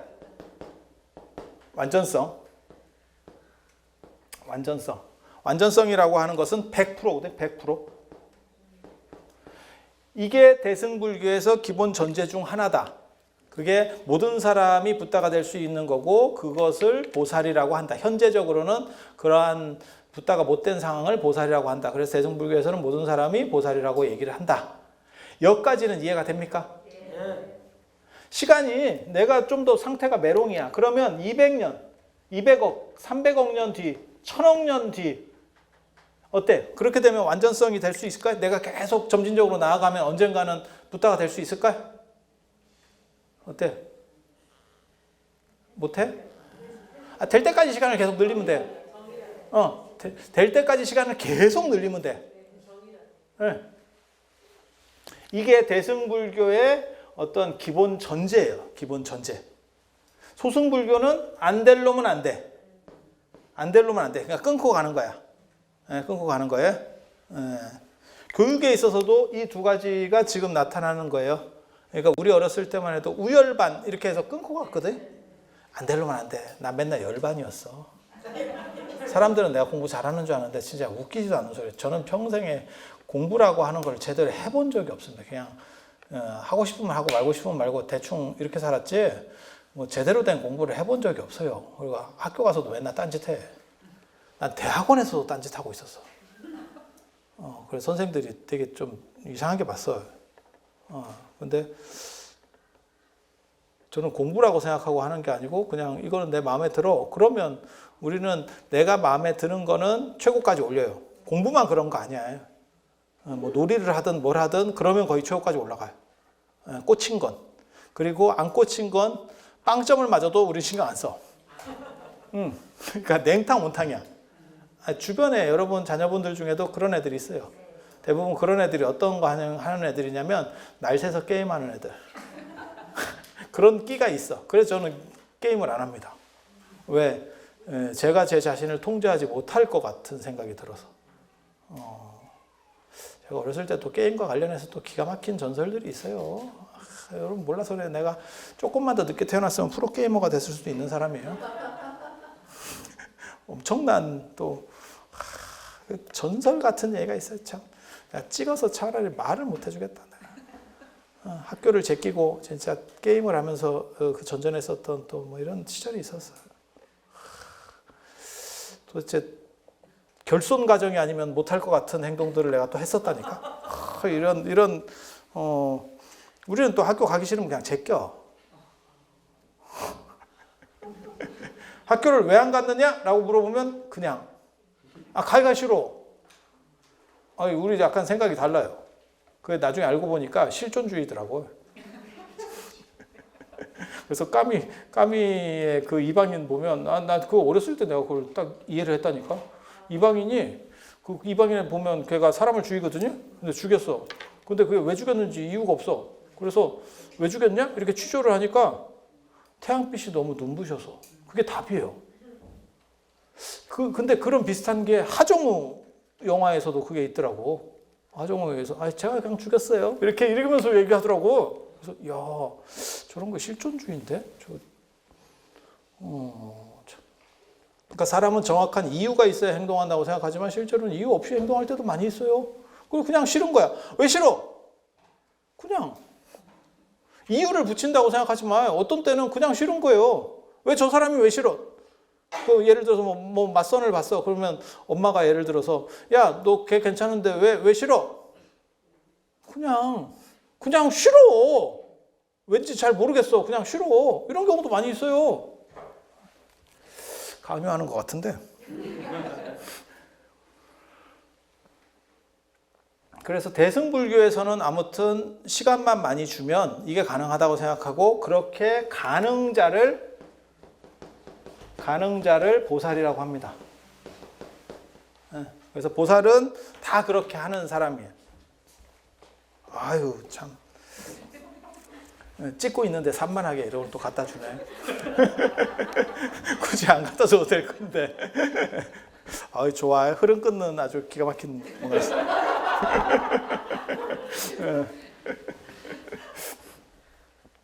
그래서 요걸 잘 이해를 해보세요. 그냥 조금만 따라와봐요. 자, 내가 100억 년 뒤에 완전해진다면 지금 나는 완전하냐 불완전하냐의 문제예요. 완전이냐 불완전이냐.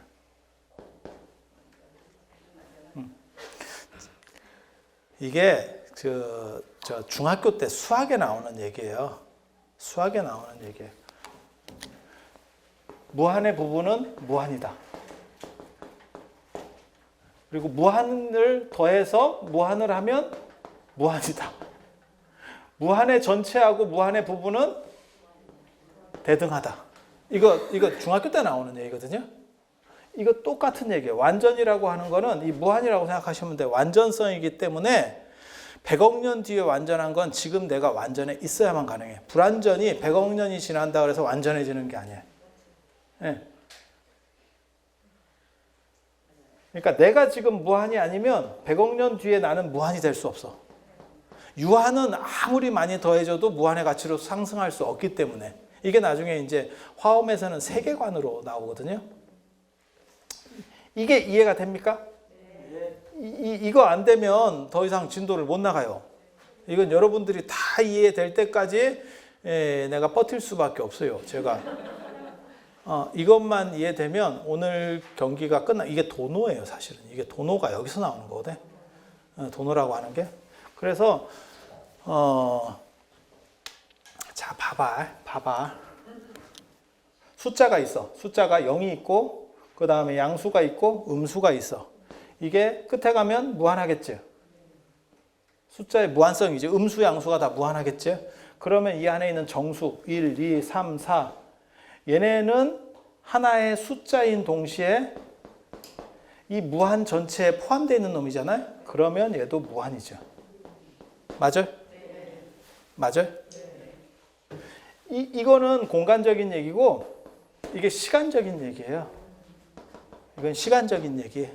그래서 만약에 내가 100억 년이든 1000억 년이든 뭐 1조 년이 걸렸든지 간에 내 에너지가 반복되면서 그게 윤회든 안 그러면 에너지가 변화해서 다른 조합들이 계속 만들어지든 해서 나는 완전성이 가능하다면, 완전성이라는 결과를 얻을 수 있다면 그 완전성은 지금도 완전해야만 가능한 거예요.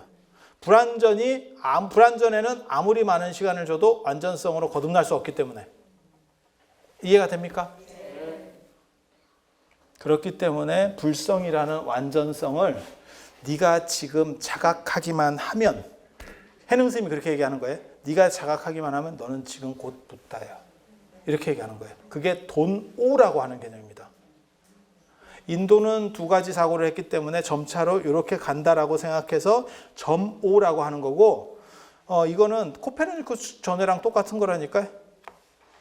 천동설과 지동설은 생각이 바뀌는 거지 현상이 바뀌는 게 아니에요. 나는 완전자라고 하는 것을 자각하게 되면, 그러면 내가 살아서 움직이는 모든 것은 완전성이 되는 거예요. 완전성이 되는 거예요. 그러니까 내가 화내는 것도 완전성이에요. 화내는 게 깨달음이라니까. 꼭 깨달은 사람은 뭐 정직해야 되고 도덕적이어야 되고, 아니야. 깨달은 사람이 사기칠 수 있는 거예요. 이게 굉장히 재밌는 개념이거든. 굉장히 재밌는 개념이에요. 그리고 실제로 이게 나중에 천태종에서 이런 논의들이 있어요. 근데 깨달은 사람이 사기친다, 이거는 좀 그렇잖아. 그러니까 천태종에서는 뭐라고 얘기하는 거냐면, 깨달은 사람도 사기칠 개연성은 존재하는데 그것이 현상적으로 드러나지 않는데. 이게 뭐하고 똑같은 거냐면, 여기도 그런 얘기를 제가 썼는데, 공자가 이게 그거 있어요. 이게 이제 요 관점이 되게 재밌는 관점이에요. 되게 재밌는 관점인데, 선종에서 나중에 문제가 되는 게, 선종 사람들은 내가 깨달아 있기 때문에 내가 행동하는 모든 것들은 정당성을 가진다가 있어요. 그게 제가 비판하는 것 중에 하나가 뭐냐면, 전에 그 얘기 안 해드렸어요. 제가 경어 스님 얘기, 경어 스님이, 아니 그 유명한 얘기예요. 경어 스님이 그거 아제아제 바라제 영화에서도 나왔습니다. 그게 예전에 강수연 머리 밀고 나온 영화에서 나왔어요. 그 경어 스님이 뭐라고 얘기해, 그 일화에 뭐가 있냐면, 경어 스님하고 만공 스님하고 이렇게 걸어를 가는데 만공 스님이 너무너무 힘들어 하더래, 길을 가니까. 그러니까 경어 스님이 내가 축지법을 보여주겠다, 이런 쓸데없는 얘기를 하면서 어떤 행동을 하냐면, 그때 이제 공동 우물이 있고 이제 물을 떠가는 구조였거든요. 예전 얘기니까 지금. 그렇게 해서 거기를 이렇게 우물 쪽에 가니까 여자들이 빨래하는 놈도 있고 물 깃는 사람도 있고 이렇더래. 그래서 그 중에 한 여자한테 강제로 입을 맞추고 뽀뽀하고 튀는 거예요. 그랬더니 마을 사람들이 난리가 난 거지. 이제 지금도 그게 범죄지만 예전에는 그게 굉장히 심각한 범죄예요. 지금하고는 비교도 안 되는 심각한 범죄거든요. 그래서 마을 사람들이 쫓아오게 되고, 그때 잡히면 잘못하면 멍석마리로 죽습니다. 그러니까 죽을 정도까지는 아니지만 그렇게 멍석마리를 한번 당하면 골병이 들어가지고 시름시름 하다가 가는 거예요. 왜 그런 얘기 있어요? 우리나라 조선시대 때 태장도유사라고 5개 형벌이 있는데, 태장도유사 5개 형벌이 있는데, 보통 이제 곤장 한 80대 이상 되면 그게 사형이라는 얘기거든. 80대나 100대를 맞고 나서 그냥 그 골병으로 죽는 거예요. 그러니까 그게 연결돼 있어. 그러니까 80대나 100대를 맞고 제대로 산다라고 하는 개념이 없어요. 그거나 사형이나 마찬가지야. 우리 같으면 사형이 낫지. 80대 맞고 한 2달 시름시름 하다 가느니 그냥 막 한 방에가 좀 맞고라도 한번 버텨보실래? 나는 강력한 생명력이 있어.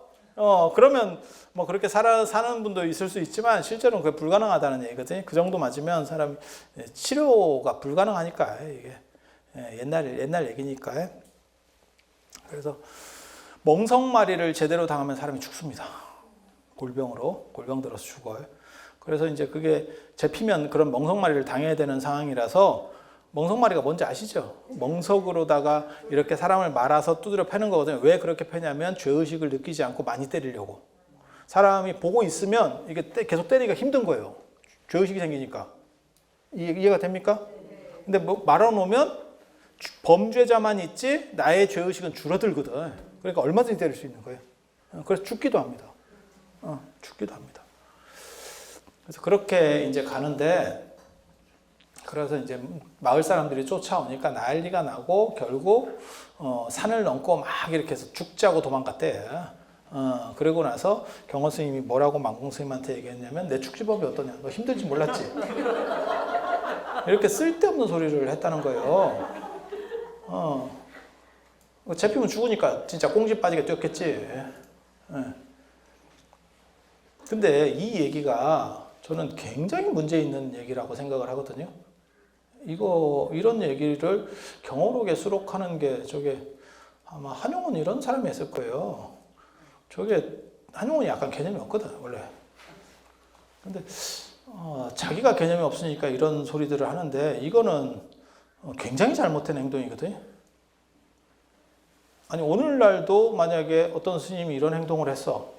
그러면 자기가 자기 제자한테 교훈을 주기 위해서 다른 사람에게 범죄 행위를 하는 거라니까. 그리고 그 여자는 요즘 같으면 그렇게 뽀뽀 한번 당하면 기분 더럽네 하고 며칠 동안 짜증내고 끝낼 일이지만 그 당시에는요. 그게 이혼 사유도 되고요. 자살을 할 수도 있습니다.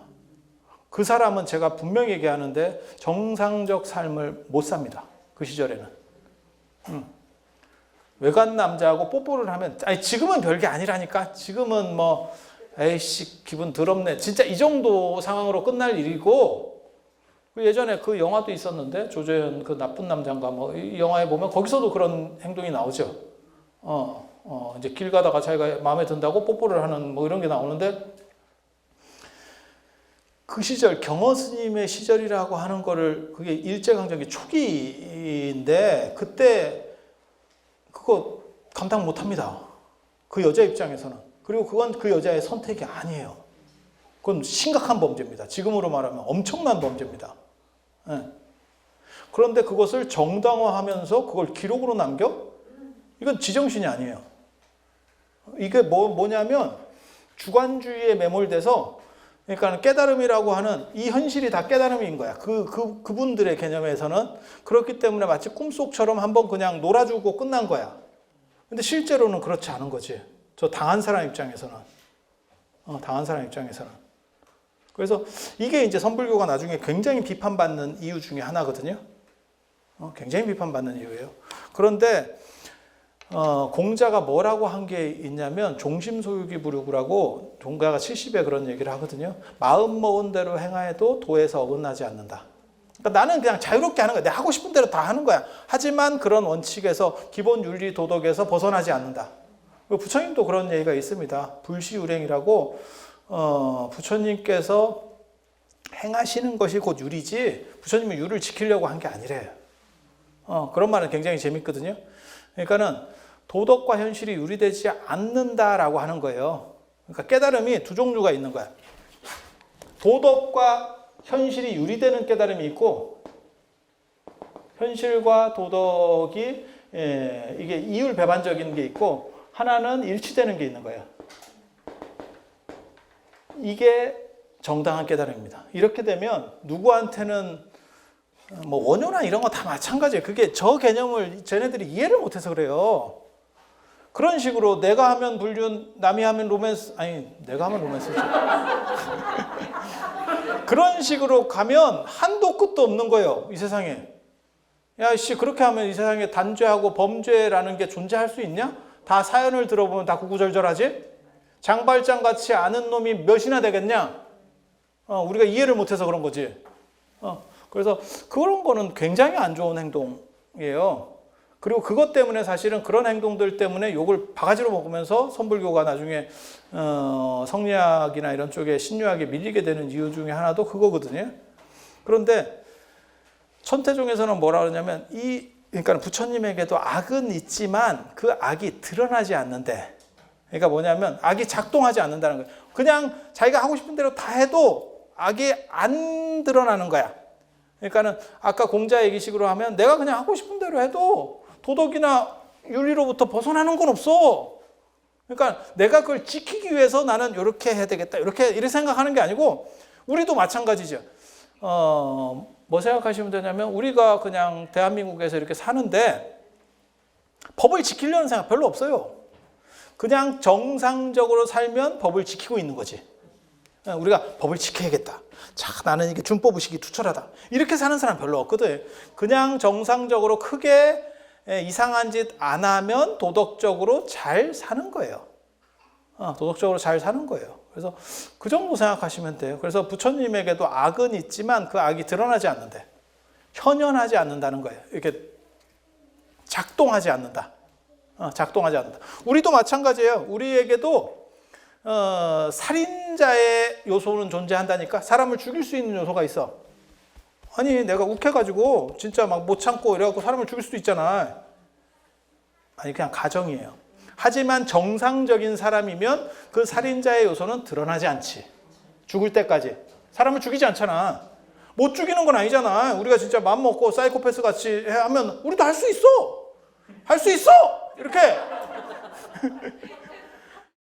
그렇지만 그렇게 안 하잖아. 그러니까 그것은 살인자의 요소는 살인자에게만 있는 게 아니고 우리에게도 존재하는 거지. 하지만 우리는 그것이 현현하지 않기 때문에, 드러나지 않기 때문에 우리는 살인자가 안 되는 거예요. 안 되는 거예요. 부처님도 마찬가지예요. 이런 요소는 존재하지만 이런 것들이 이 어른한테는 드러나지 않는 거야. 그래서 원효나 경허 스님 같은 경우에 대해서 이제 평가를, 원효, 경허, 한용운 이런 분들에 대해서 약간 생각을 다시 해봐야 될 부분들이 존재하는 거예요. 저는 그래서 그런 어른들을 약간 비판적으로 보거든. 그런 분들이 멋은 있지만 사회 도덕적으로 어떻게 보면 멘토가 될 수 있느냐에 대해서는 생각을 다시 해봐야 된다라고 하는 거예요. 인생은 그런 분들이 멋있어. 다. 원래 기구한 사람이 멋있어. 드라마틱하고. 하지만 그런 식으로 사는 방식이 오늘날 만약에 정치인이나 우리도 못 살 때는 그런 것들을 다 용인해 줬어요. 그래서 예전에 뭐 정주영 회장이라든지 안 그러면 뭐 김영삼 대통령 뭐 아들이 나타났어요. 뭐 이런 거 뭐 그런 거 없다 이렇게 생각을 했지만 지금 오늘날 그런 식으로 나타나면 그 정치인이 끝날 걸 수명이. 예. 진짜 내가 대선 후보야. 그런데 지금 대선 후보 여자 문제 걸려가지고 몇 명이 낙마를 했어. 아니 그렇잖아요. 그러니까 요즘은 낙마만 안 해도 잘하면 대선 후보가 돼. 먼저 낙마들을 해주니까. 그거 굉장히 재밌지. 굉장히 재밌어. 근데 한 번 더 생각해 보세요. 그게 예전 같으면 뭐 박정희 대통령 때나 전두환 대통령 이런 시절 그 뒤에도 한동안까지 그런 문제를 가지고 대선 후보에서 낙마하지 않습니다. 지금 세상이 바뀌었지. 바뀌었지. 그래서 여자 문제가 좀 이상하게 타고 그것도 대부분 어떻게 되냐면 쌍방 진술을 듣는 것도 아니고 걔가 폭로해버리잖아요? 그럼 훅 가는 거예요. 그게 훅 가는 거예요. 얼마 전에도 지금 뭐 또 터졌잖아요. 누구 뭐 대세배우 뭐 이래가지고 또 누구 이렇게 또 터지고 뭐 저거 이렇게 그것도 터트리는 것도 되게 쉬워. 예전 같으면 막 언론사를 잡아야 되고 이러는데 지 개인 SNS에 올리면 돼. 그러면 애들이 막 가지고 가면서 한 사람이 죽어. 그리고 그 사람은 제대로 된 이렇게 막 이제 반론하기도 힘들어. 그냥 일단 잘못했습니다로 시작해서 해야 돼. 그래서 대통령 후보도 그렇게 낙마가 되는 시절이니까 만약에 지금 그런 분들이 계셨으면 종교적 정당성을 가질 수 있느냐? 그 다음에 사회에서 그분을 이렇게 높게 볼 수 있느냐에 대해서 생각을 다시 해봐야 돼요. 그래서 진짜 깨달음을 얻은 사람은 공자나 부처님 같이 돼야 된다. 그러니까 내가 그냥 편하게, 나는 그냥 내 편한 대로 그냥 내가 원하는 대로 막 아무렇게나 사는 거야. 그런데도 불구하고 도덕적이나 유지적으로 아무 문제가 없는 거죠. 그리고 그거는 힘든 일입니까? 이렇게 생각하는 사람들이 있는데 우리도 그냥 정상적으로 국가에서 살 때 법을 의식하지 않고 사는 게 국민이에요. 법에 대해서 막 생각하고 뭐 이렇게 하는 사람들은 대부분 뭔가 문제가 있는 겁니다, 지금. 문제 없는 사람은 법 없이 사는 거예요. 그렇지 않아요? 네. 그래서 그런 정도 생각하시면 돼요. 그래서 이 완전성이라고 하는 게 굉장히 재밌는 게 감정이라든지 인욕, 인간의 욕망 이런 것들을 이 안에 내포하는 거예요. 제가 그런 얘기 예전에 했었는데 사람들이 돌을 닦는 사람은 돈과 무관하다 이런 얘기가 있는데 그 미친 소리입니다. 자, 돌을 닦아. 도가 완전성이고 모든 걸 내가 도를 안다는 건 뭐냐면 이 세상의 이치를 다 아는 거야. 이 세상의 이치에는 돈도 들어가. 그런데 나는 돈을 못 벌어. 그러면 너는 도를 닦은 게 아니야. 그렇잖아요. 야, 돈도 못 버는 놈이 그거보다 더 큰 걸 어떻게 해? 그러니까 뭐가 똑같은 거냐면 나는 10층 건물은 못 짓는데 30층 건물은 지을 수 있어. 이게 무슨 개소리야. 그게 말이 돼? 넌 돈 버는 것도 못하면서 그 위에 더 대단한 걸 한다고? 그것보다 더 대단한 걸 하고 있다고? 그게 뭔 얘기냐면 그런 거잖아. 난 100m를 9초에 뛸 수 있는데 13초에는 못 뛰어. 이게 제정신이야? 이렇게 나가는 거죠. 그래서 이게 깨달음이라고 하는 게 여러분 생각하고는 약간 다를 수도 있어요. 특히 동아시아의 깨달음이라고 하는 거는 이 완전성이라고 하는 건 완전성 안에 지금 이런 게 다 들어가 있는 거예요. 감정적인 거라든지 인간의 감정적인 거라든지 욕망적인 거라든지 인욕적인 거라든지 이런 것들이 다 들어가 있는 거예요. 그래서 이런 것들이 충분히 발현될 수 있어요. 발현될 수 있어요. 해능 스님은 뭐라고 얘기하는 거냐면 해능 스님은 여기까지 얘기하는 거예요.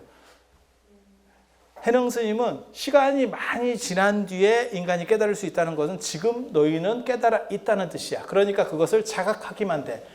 자각하기만 하면 돼. 마치 코페르니쿠스의 전해처럼 천동설을 믿었지만 너네는 이 세상은 지동설이야 라고 하는 거는 딱 한 번만 자각되면 되고 그것은 도노예요. 한 방에 바뀌는 거고 사람의 생각이 한 번에 바뀌는 거고 죽을 때까지 다시 천동설에서 지동설로 돌아온 사람은 지동설에서 천동설로 못 갑니다. 네. 그리고 그것은 이치로도 가능하다는 거예요. 그게 화엄종.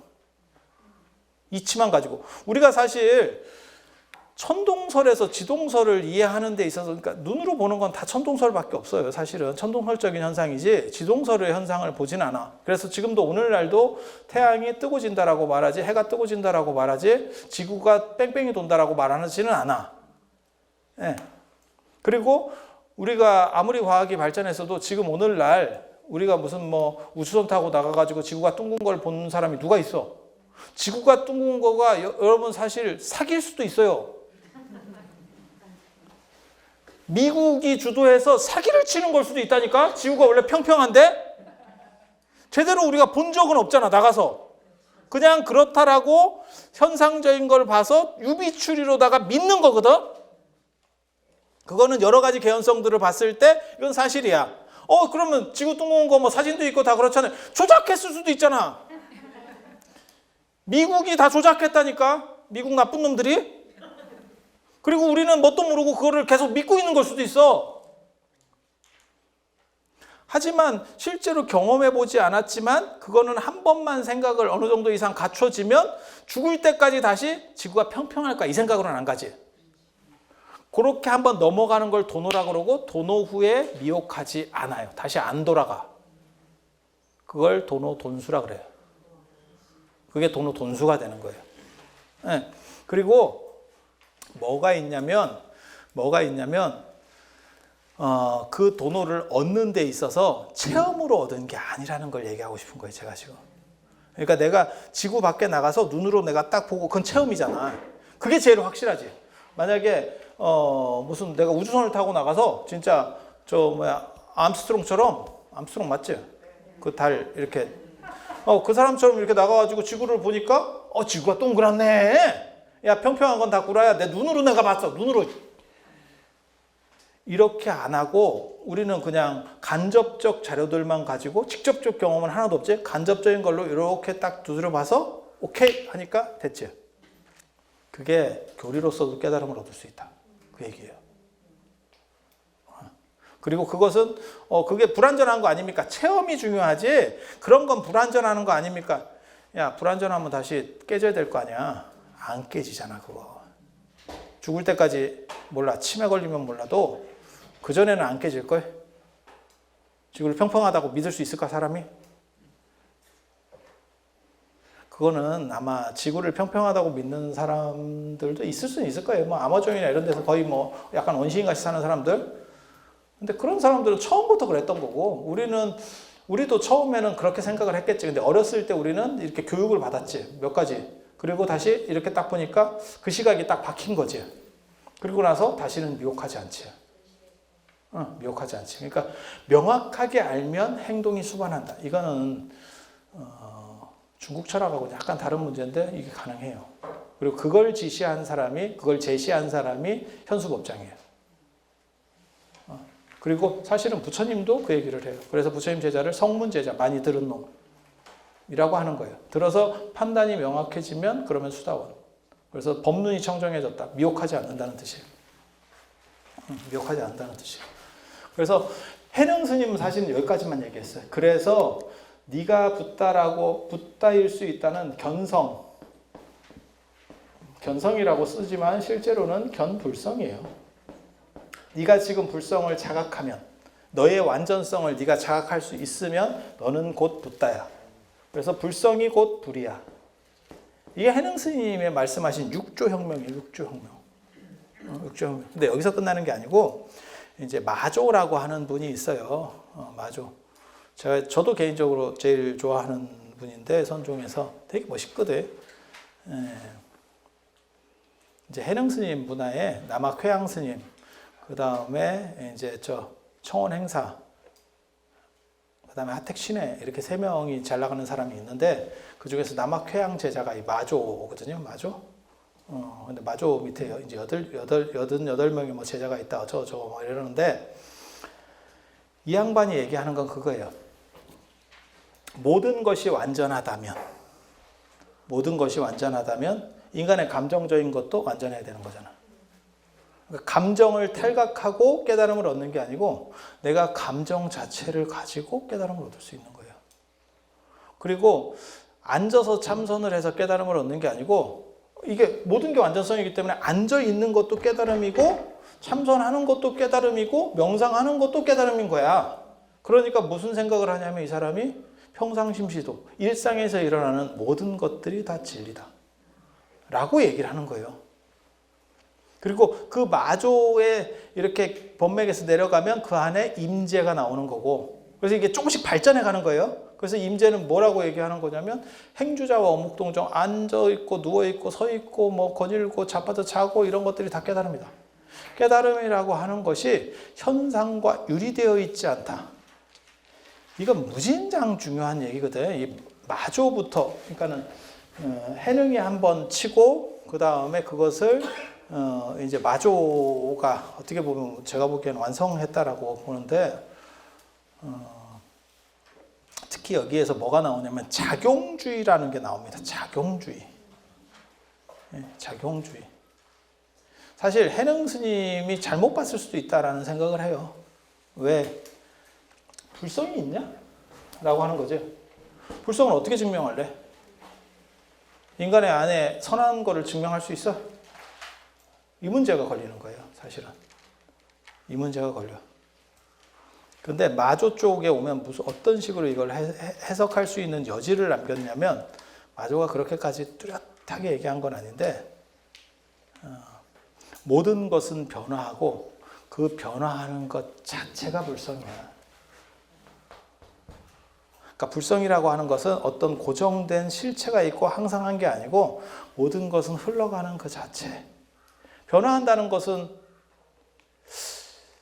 지금 만약에 예를 들어서 우주가 만들어진 뒤부터 지금까지 계속 변화하고 있었을 거예요. 그죠? 제가 그래서 그런 얘기 하는데 이 세상에 파도가 계속 치는데 하루에도 뭐 수천만 번씩 칠 거 아니에요? 파도가 바다에. 그 파도는 유사이래로 단 한 번도 똑같은 파도는 존재하지 않는다. 왜냐하면 그건 지구와 달의 인력에 의해서 계속 변화하는 거기 때문에 계속 다양성이지. 그 다양성이라고 하는 그 자체만 항상하다. 그리고 그것을 자각하는 게 곧 불성이다. 이렇게 빠져나갈 수 있어요. 이게 항상한 어떠한 실체로 인간의 안에 박혀 있는 거라면 그렇게 보면 안 돼요. 그러니까는 그게 곧 성선, 선한 거고 박혀 있는 거다. 이렇게 얘기하면 어떤 것과 유배되냐면 진화론과 유배됩니다. 진화론은 뭘 얘기하는 거냐면 인간은 본질적으로 선한 놈이 아니야. 진화 과정에서 예를 들어서 여기에 지금 한 30명이 앉아 계세요. 그런데 먹을 건 10개밖에 없어. 그리고 지금 우리는 춥고 배고픈 상황이야. 그러면 그거를 힘세서 먹은 놈도 있고, 뭐 나이로 합시다. 뭐 이런 사람도 있고, 그 다음에 노약자 먼저 합시다. 안 그러면 여성 먼저 합시다. 별놈의 기준들을 다 내세워. 그리고 결국 극단적으로 가면 뒤통수 까는 놈이 이겨. 세상은 다 그래요. 세상은 다 그래. 그래서 오늘날 과학이 아무리 발전했어도 국방비를 많이 쓰는 나라가 힘센 나라예요. 미국이 저렇게 강력한 거는 미국은 1000조를 쓰잖아. 900 몇십 조를 써요. 1년에 국방비를. 900 몇십 조를 써. 그리고 중국이 2위입니다. 중국이 아마 한 300조 정도 쓸 거예요. 300조 정도 쓸 거예요. 그래서 걔네가 지금도 큰 소리를 치고 있는 거예요. 그러니까 유사시에는 한 달까리 하겠다라는 게 있죠. 예전에 그 걸프전 기억나세요? 아니, 걸프전 말고 그 빈라덴 사건 터졌을 때 9.11 테러. 그때 아프가니스탄을 소련이 침략을 하려고 하니까 이제 그 빈라덴이 숨어 있다 그래서 들어가려고 하는데 그 주변에 미국의 우호적인 나라가 없는 거예요. 그러니까 파키스탄, 인도 옆에 인도 서북 쪽에 있는 파키스탄에 니네가 길을 내라. 우리가 아프가니스탄을 조지러 가겠다.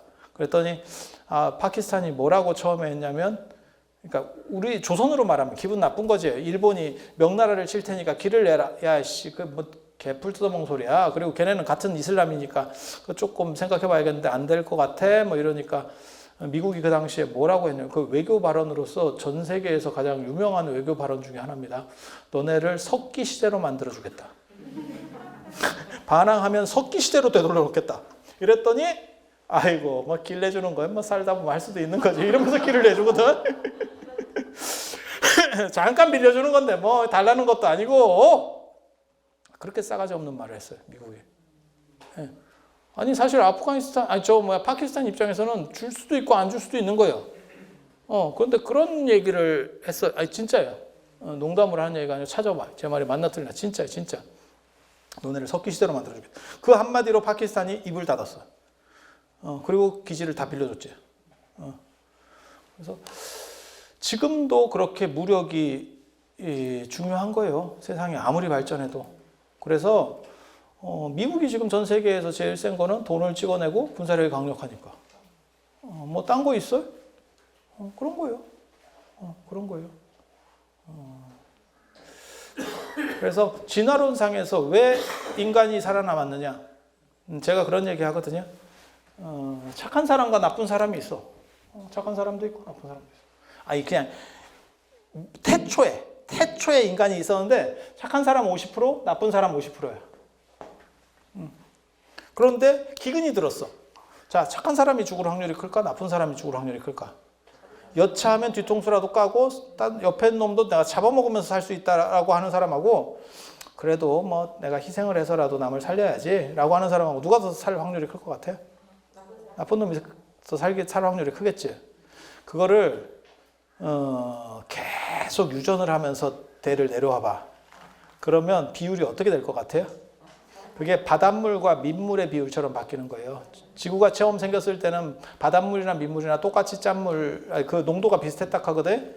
근데 육지에 있는 소금들을 바닷물이 점점 이렇게 좀 녹여갖고 가고 있는 거지. 그리고 증발할 때는 민물로다가 올라오는 거고, 수증기가 증발할 때 소금을 들고 오는 건 아니니까, 그렇게 해서 전부 하다 보니까 담수는 맹물이 됐고 바닷물은 짜게 됐고 이렇게 됐다는 거 아니에요.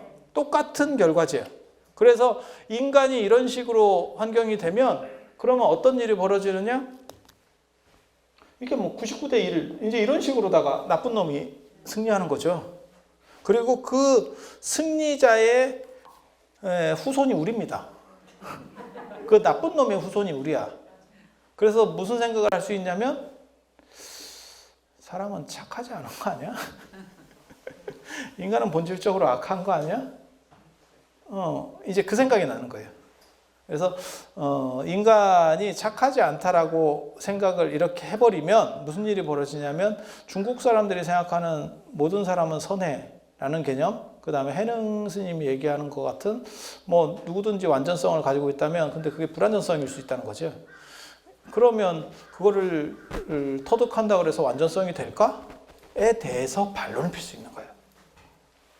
그래서 선불교나 이런 거 명상하시는 분들 중에서 어떤 분들이 계시냐면 저분들이 있어요. 굉장히 이 불성에 대해서 확고하게 전제를 달아. 불성이라는 게 있고 그것을 자각하기만 하면 너네는 깨달음을 얻을 수 있어. 그런데 문제는 그게 과학하고 충돌한다는 거죠. 그리고 요즘 들어서는 뇌과학이랑 충돌합니다. 뇌과학이랑 충돌합니다.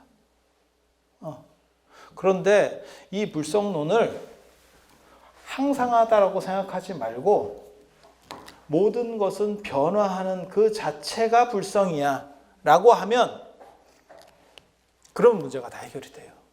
그리고 그런 식의 터전을 만들어 놓은 게 누구냐면 해능스님이에요. 아니, 해능스님이 아니고 마조스님.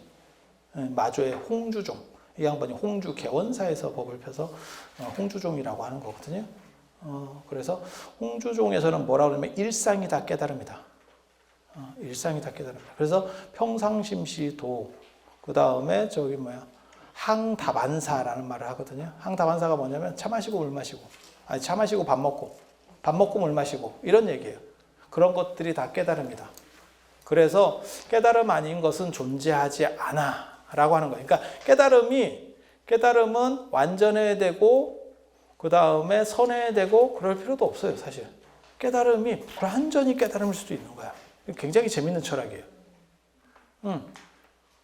완전성을 깨달음이라고 보지 말고 여러분 자체의 불완전성 자체를 자각하면 그것이 깨달음이 될 수 있어요. 그리고 그게 도노가 가능한 거예요. 우리는 그래서 불완전성에 주목해라. 제가 그런 얘기를 하거든요. 이게 상당히 좀 어려운 얘기일 수도 있어요. 어려운 얘기일 수도 있어요.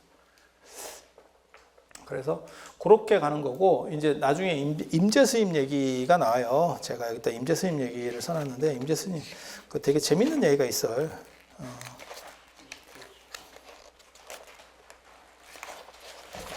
19쪽부터 이제 마조도일 얘기 나오고, 그 다음에 임재스님 얘기가 나오는데, 임재스님 선생님이 돌아가셨어요. 아니, 그때, 옛날에.